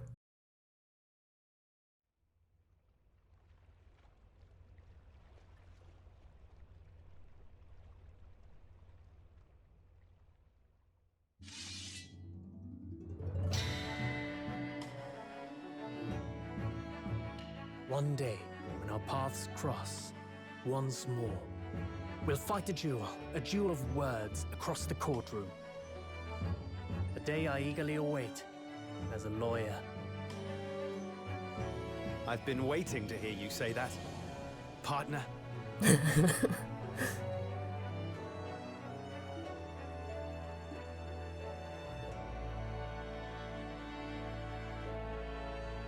That's it then? Okay, we're still going. Don't forget me then, Kazuma. As if I could, Ryunosuke. And Mr. Sholmes, thank you so much. I'm very much indebted to you. Indeed, Mr. Naruhodo. I believe you are. I'll never forget all you've done for me during my time in London. Quite. I should like to think you will remember your debt of gratitude. My God, Sholmes. Especially when I visit you in your country. What? The truth is, although many are ignorant of the fact, the world is far smaller than most folk realize. Well, I'd be delighted if you came to Japan one day. Oh yes! Would welcome you with open arms, Mr. Sholmes. Oh, that sounds wonderful! I can't... In that case, let us conclude that this is to be merely a brief parting, my dear fellows. So long, partner. And that brings us to the end of my adventures in Great Britain.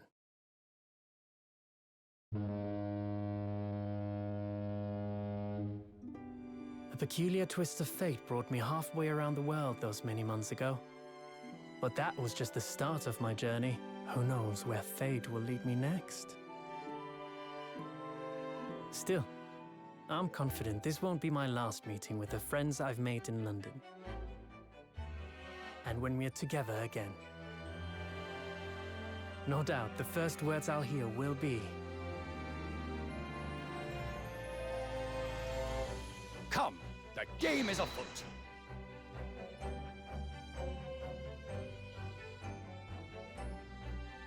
The ship, with our friends from the east, sailed steadily towards the distant horizon. But Sholmes' face was alight with joy.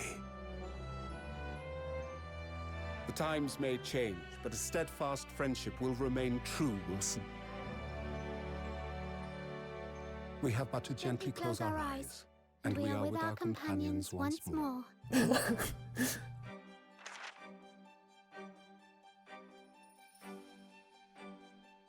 So I do just that. And when I do, I can hear his strong, familiar voice ring out. Objection! Until we meet again, Bruno!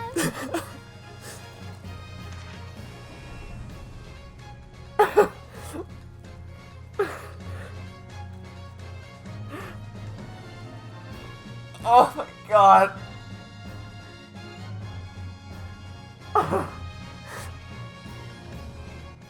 Takumi, you fucking genius. Oh, I'm sorry. I sound like such a fucking idiot right now. Oh my god. Gotta hold yourself. That was beautiful. I haven't, like, even Spirit of Justice didn't, even, you know what, I'll say it, even Trials and Tribulations didn't leave me in this state. Oh my god. I know I'm gonna sound like such a fucking idiot in the third video, but I don't care. That was beautiful. That was such a perfect ending to the series. My god, Shu Takumi, you literary mastermind. You absolute genius. Everything that man touches turns to gold. Oh my god, honestly, it's kind of it's probably for the best. That the voice actors took the lead there in that final scene, because there's no way I could have made it through. There's no goddamn way I could have made it through, but oh my god, the payoffs. All the payoffs. That just from the moment that Iris and Ryunosuke, that Iris said the thing about her daddy being the best in the world, and it was Sholmes, and she didn't care whether it was who it was. From that moment to the end of the game, his conversations with Susato, with Kazuma, with Sholmes, just everyone, just no game has left me in this state in a long, long time. I honestly can't remember the last time. I think it might be The Walking Dead, because even Spirit of Justice and Trials of Legends had my eyes watering. No questions about it. Those endings were beautiful. But to this extent, like the full-on, it's like, you know, that welling in your throat when you can't speak properly because you're just crying so much?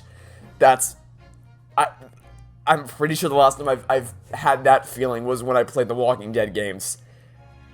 Possibly, no, because either Halo 4 or The Walking Dead, I honestly don't know.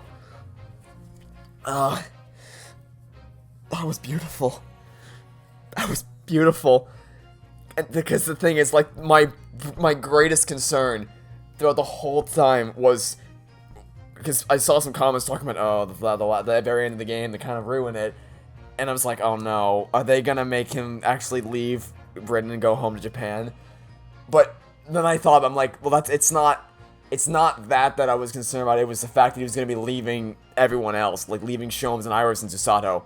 And I honestly, had he left all those people and gone back home without them, I honestly would have been a little pissed about it. I would have been really upset.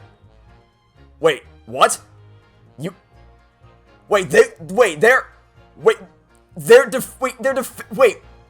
Wait, what? Oh! That's kind of awesome! That's actually kind of awesome! They were... Huh! That's a cool little payoff. Soseki-san became a lawyer. And Rei Membami, which, by the way, for a character whose name is literally Remember Me, this game did not remember you at all. You were barely in it for this game, despite having a larger presence on the cover art of the second game than Susato. You think I'm kidding? Look up the cover art of the second game, and she has a larger presence on the cover art than Susato's, which is laughable, but... oh my god. Okay. So what was I saying? My god, my head is just a cloudy mess right now. So, had he gone home without anyone else, I would have been a little upset about it, I'll be honest. But because I don't believe for a second that after all they've been through that he would have left Susato in Britain. But the way that they handled that ending with Susato voluntarily, like, preemptively seeking out the permission to go back to Japan with, oh my god, I'm gonna start crying again. No, stop it, it's over. Ah, my god, okay. With her choosing, like, to go preemptively seek out Kazuma's approval to go back home to Japan with Ryunosuke. That is the perfect way to end this. They could not have ended it in a better way. That is perfect. Because that's absolutely what they would have done. Because Iris and Sholmes, Iris and Sholmes stay here, obviously. They have their own little thing. That's their output in life. Susato, honestly, I might even call it career development for her. When faced with the opportunity to stay in London and work with her hero, or go back home with Ryunosuke to keep charting down their legal path of truth, she chose him in the end. She chose to go back and work together with him. Oh, God. I'm never gonna forget this. That was a beautiful ending. And I haven't even talked about his resolution with Kazuma. Oh, this game is...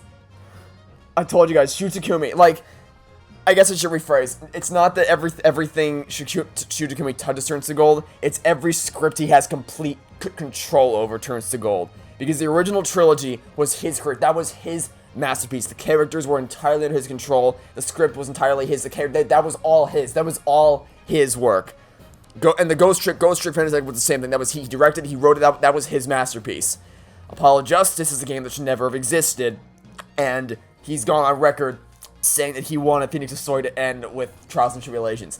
Okay, I'm shifting back into criticism mode. Maybe I can purge the tears away when I shift back into criticizing Apollo Justice mode. I hate Apollo Justice. Okay, there we go. It's working. I'm back to no, it's not. God damn it. Oh my god. So what I was saying, Capcom wanted the big bucks, so, you know, they made a new game, and he tried to keep it focused on new protagonists, but then Capcom's like, well, no, more big bucks, and so he had to, they told him to make Phoenix as part of the main story. He didn't have control of the story, he didn't have control over the characters, and it resulted in the broken spaghetti chart of a game that we got. Same thing with the crossover. He was listed as the co-director and the writer, but it is blatantly obvious what sections of that game were and were not written by him. Because the world building and the main plot structure, clearly in the hands of the Galaxy Brain Professor Layton team. We don't know how anything works.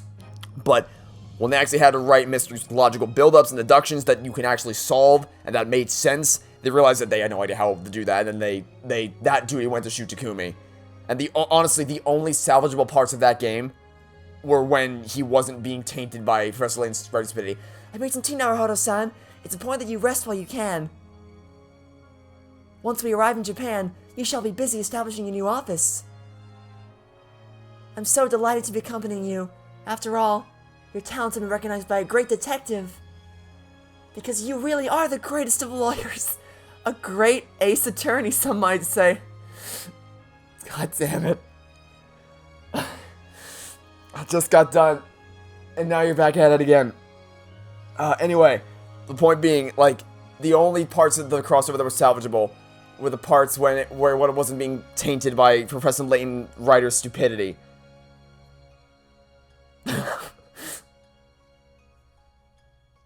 What a beautiful family. I love these characters so much. So the point I'm making here is that the original trilogy and Ghost Trick were his creations. Apollo Justice and the crossover, those were not his creations. Those were things that he was railroaded into doing. But now, for this, he's back in the captain's chair. He's in charge of the story. He wrote the script. He created the characters. And for the first time since the original trilogy, it's entirely his creation. It just showed off because, holy hell, that was beautiful. That was such a beautiful way to end the game. Just when I thought I got over it, but no. We're back at it again. I don't even want to, like, talk about it, because I just want to, like, sulk at myself. Oh my god. Like, I'm not even, because even Trials and Tribulations and even Spirit of Justice, they got me tearing up, but they never achieved what this game did. This game has me bawling like a baby. That was such a perfect ending. God, stop timing out, you stupid credit scene. Oh god, not Shamspear, the stupid turd. Why do you keep existing? Ugh. Okay. I think I got a hold of myself. Now, let's actually talk about that game. So, I guess you want to know where my rankings of all the cases are. Well, I think you can probably guess, but let's do it. So, case 1, phenomenal. Getting to play as Susato was to say a dream come true might be a bit hyperbolic, but seriously, to be able to play Susato is, without a shadow of a doubt, beyond the pale, my favorite character in this entire series. She is the most she's wicked smart, she's unendingly faithful, she's compassionate, she's everything you'd ever look for in a judicial assistant. She was phenomenal. She was excellent. And, like, to be able to play as her, and her moment to shine as a defense lawyer, which she clearly has always wanted to do, was just nothing short of a magical experience. So that is without a shadow of a doubt one of a very small selection of cases that manages to breach its way into the outstanding tier. Now, I don't want to spend too much time on this because I don't want to ruin the moment here, but case 2 sucks. Case 2 is the big doo-doo. I wish to delete it from my memory, especially since mainly because of William Shamspear and the things about the plot that make no sense and just the contrivance of the jury and all that. I really hate that case a lot. It was very much crap.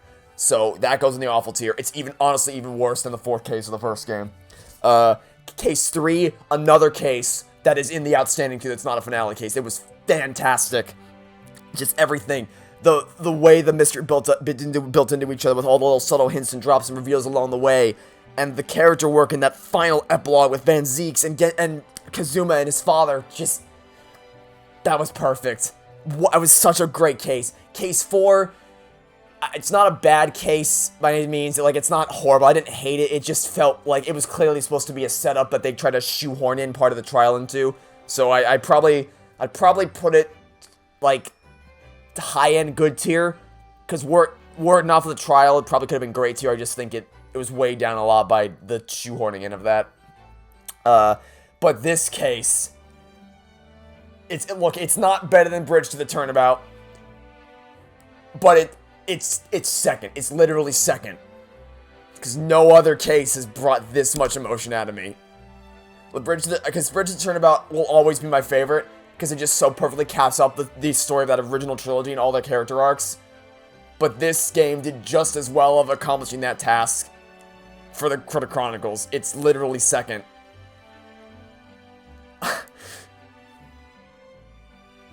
My god, I don't even, I feel like I don't even have anything insightful to say anymore, because I'm just gushing about it. But it was just so perfect.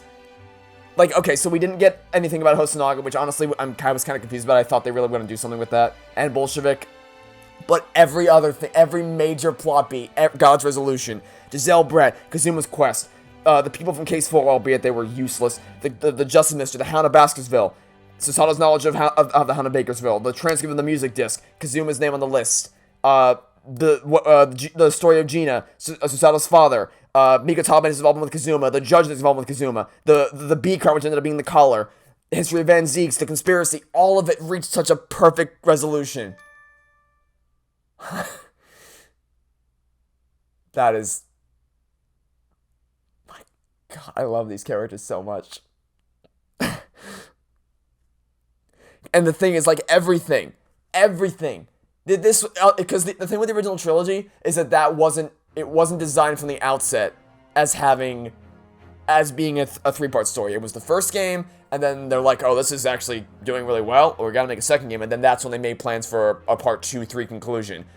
And Investigations 2 was a self-contained mystery from cases 1 through 5, but this game was designed from the outset to be a two-part, well, I think it was designed from the outset to be a three-part, but that was condensed into 2 parts, but I never, if you told me it was designed as a 2-part story, not a 3-part story, I never would have guessed it. I would have believed it, because that was perfect. That was incredible.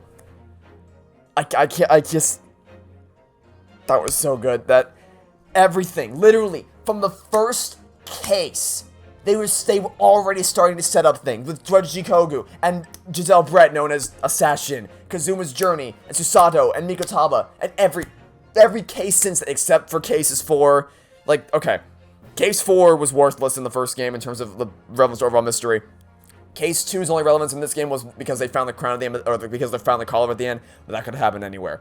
But everything else, the journey on board the SS Beria with meeting airlock Sholmes and the supposed death of Kazuma, Case 3 with Magnus McGilded and the secret that was going on in there, and Gina Lestrade, and the final case with Eggs Benedict and the pawn shop and the Hound of Baskervilles, leading into this case with the death of Giselle Brett, and then leading into the third case with the Great Exhibition and Professor Hairbrain and Trevor and the man rising out of the grave and the wax figures, and then just leading into the fourth case with the setup of Gina of Tobias Gregson being killed, the Banksies being the defendant, and Kazuma being the freaking prosecutor, culminating in the sensational climax where every single loose thread throughout the entire series came together into the most perfect ending I could have ever imagined. I can't even... This... Okay, look. I'm gushing a lot right now. And if we were to rank this collection as a whole, like the Great Ace Attorney Chronicles, it's... I don't know if I can pick between the original trilogy and this. I really don't know that I can. They are tied, because the way I've always said it is that Investigations 2, prior to this point, has been the series' greatest standalone achievement, but if you group the original trilogy together as a 3-part story, that easily soars above everything else. And same thing here. Because this game, like, so the question being, is this game better than Trials and Tribulations or Investigations 2? No.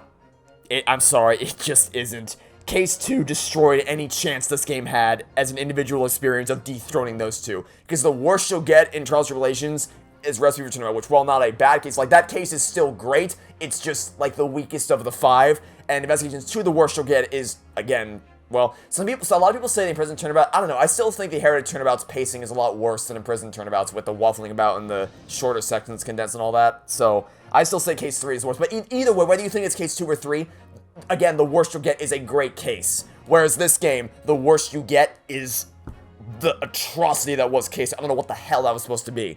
So, also, I think one thing I was thinking about is Investigations 2's build-up to the reveal of the mastermind was really subtle. Like, you could pick any of those cases out of the lineup and treat it as its own individual story.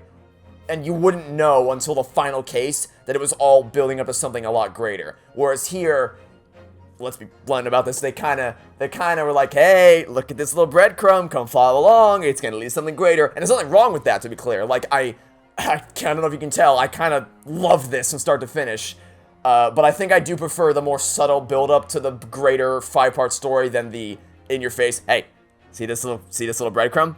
You You want to see where it goes? I bet you do. Well, stay tuned for the second game to find out. I think I prefer the less in-your-face, like, we clearly have a greater story to tell here kind of thing. But that said, again, as a collection, I can't pick between this and the original trilogy. They're both Shutakumi masterpieces of storytelling, and I can't choose between them. They are both so good. However, if we judge it like as a package and not just as a story, I think this wins easily. Because this game, like, the menu itself is an improvement where it has more options, and the fact that the menu screen in the background changes as you go through the story instead of it just being the static chord in the background, that's a cool improvement. There's bonus content, there's the autoplay feature, there's the game journalist mode, also in a story mode. There's a better, honestly, I love the original trilogy, but man, that text box is crap. Like, even with the transparency enabled, I don't know why it's so goddamn big. I've been spoiled by all the other games having small text boxes. It is a crap text box in that game. This game is a much better text box. And honestly, autosave is a big thing as well. The only negative I had to say about this collection, as opposed to the original trilogy, is the fact that it runs at 30 FPS instead of 60, which I don't even know why. Because it's not even just limited to the console versions or the Switch version. It's even on PC, it's capped at 30 FPS. I don't know why. There's no reason. I wouldn't think there'd be a reason why they couldn't run these games at 60 FPS, but, you know. Of all the things, that's a minor point compared. Because if it were a more action-oriented game, I'd be complaining a bit more. But because it's a story-driven game, I'm like, it's 30 FPS, whatever, I don't care. So, yeah, like, this is, let me put this into perspective. This is my game of the year. Because, what's its competition? Emily's Away 3? No. That was fun, but not a great game. Temple Detective Club? Good God, no. Girl Who Stands Behind? Absolutely not. But Missing Air was still a great story, just it wasn't this. You know what? It Takes Two, before this, It Takes Two was my game of the year. Because that is the most creative video game I've ever played that has the most diverse array of gameplay gimmicks and a heartfelt story. And Neil and I had so much fun playing through that together. So to dethrone that is an impressive achievement. This game easily dethrones that. Its story was magnificent. Rift Apart, Rift Apart, it was a really, I'd say it's like an 8 out of 10 game. It's not flawless, it definitely has its flaws, but the fact that it's an 8 out of 10 would definitely sink it below this. I haven't played Life is Strange 2 Colors, so I can't really say there, but oh, and if you think for even a split second that Danganronpa S is gonna dethrone this game as Game of the Year, you are off your rocker, my friend. That's never gonna happen. Never in a million years. Even if it's a good game, it will not dethrone this. It's not gonna happen. Stop trying.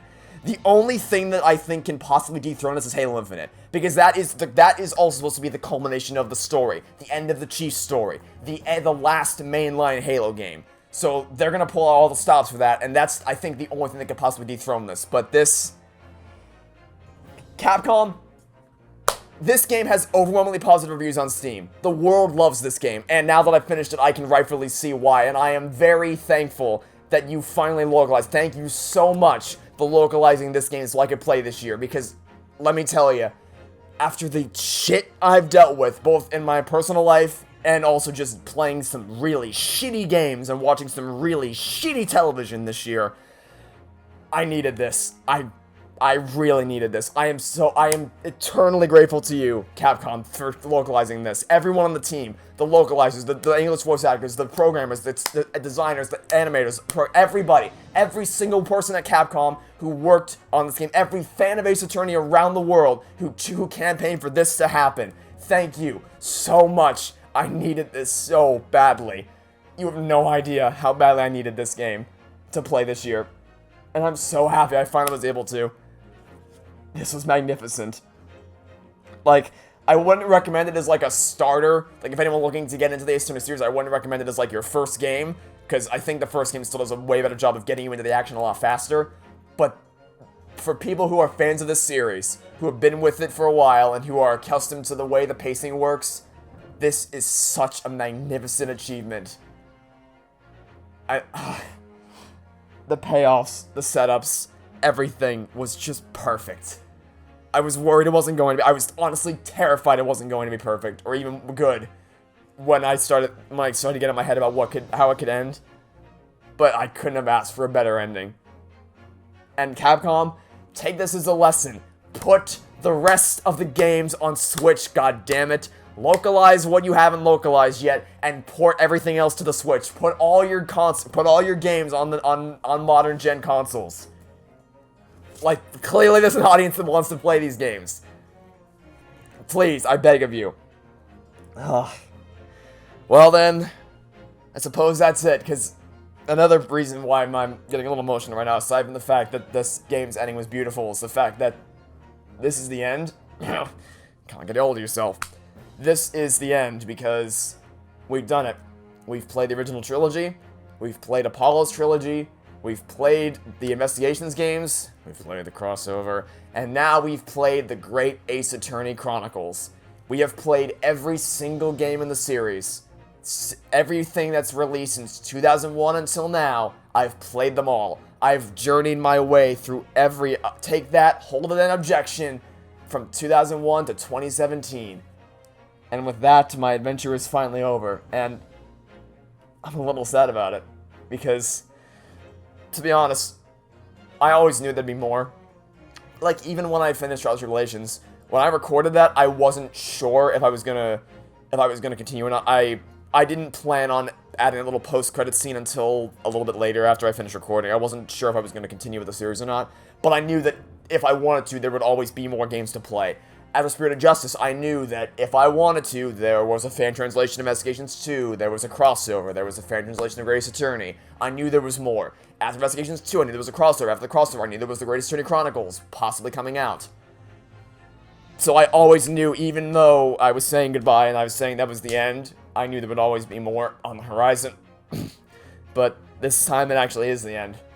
There's nothing left after this. There's no tricks, no last minute reveals. This is the end of my... oh my god, get a hold of yourself, you idiot. This is the end of my Ace Attorney adventures. My great Ace Attorney adventures, if you will. So, I just want to take the time to say thank you all so much from the bottom of my heart, because you all have changed my life for the better. Since the moment... I had no idea. When I played the first Phoenix Wright game, I had no idea the reach it would have, the amount of people that it would reach, the amount of people that would comment about it, that would share their reactions to it, and there would even just a message telling me how much you guys enjoyed the videos, and just messages like that, comments like that. It means the world to me that something that I can create would have that effect on someone. And because before that, I was just kind of doing this for fun, but since then, you've helped me turn this into a part-time job that I can actually earn an income from, and I never thought I would ever get to this point in a million years. So thank you all so much for showing your support for this channel, whether you've been with me since the start of this game, the start of the Chronicles, the start of Apollo's trilogy, the crossover, the Investigations, or the original trilogy, or the very first time I played this game back in April of 2019 as an indie game video. Whenever you started, however long you've been a fan of my channel, you have my eternal gratuity for showing your support through all the ups and downs of my adventures on this channel. I can't ever express how thankful I am that you've been able to, for what you've done for my channel. Thank you all so much. It means so much to me. And I know you're probably sick of hearing me wobbling like an idiot, so I'll end things now. But before I go, I've mentioned in passing that I've been working on something special, and maybe you've seen my tweets teasing some behind-the-scenes shots. Well, I have been working on something a little special, because I knew this would be the end of my journey with Phoenix Wright, with Apollo Justice, with Ryunosuke and Naruhodo, with every attorney we've played as over the past 2 years, and I wanted to put something special together to accommodate the end of my journey. So, in a few short moments, because I can't add it as an addendum to this video because it'll demonetize the whole video, and I want to keep this finale monetized. But in a few short moments, in the center of your screen, there will be a link to a currently unlisted video, unless you're watching it after the day this comes out, in which case it won't be unlisted anymore. But there will be a link in the center of your screen to a video that is my curtain call for my Ace Attorney adventures, and in just a few short moments, the link will appear. But before that happens, I want to say one final thank you all, every single one of you, for watching this series, and for objecting along with me from the start of Phoenix Wright Ace Attorney to the end of the Great Ace Attorney 2 Resolve. Thank you all so much. Oh, by the way, thanks for your input in that poll a couple months ago. it made my job a lot easier. And I want to say one final goodbye. Goodbye. Goodbye. Goodbye. Goodbye. Goodbye. Goodbye. So long, everyone, and enjoy the final curtain call.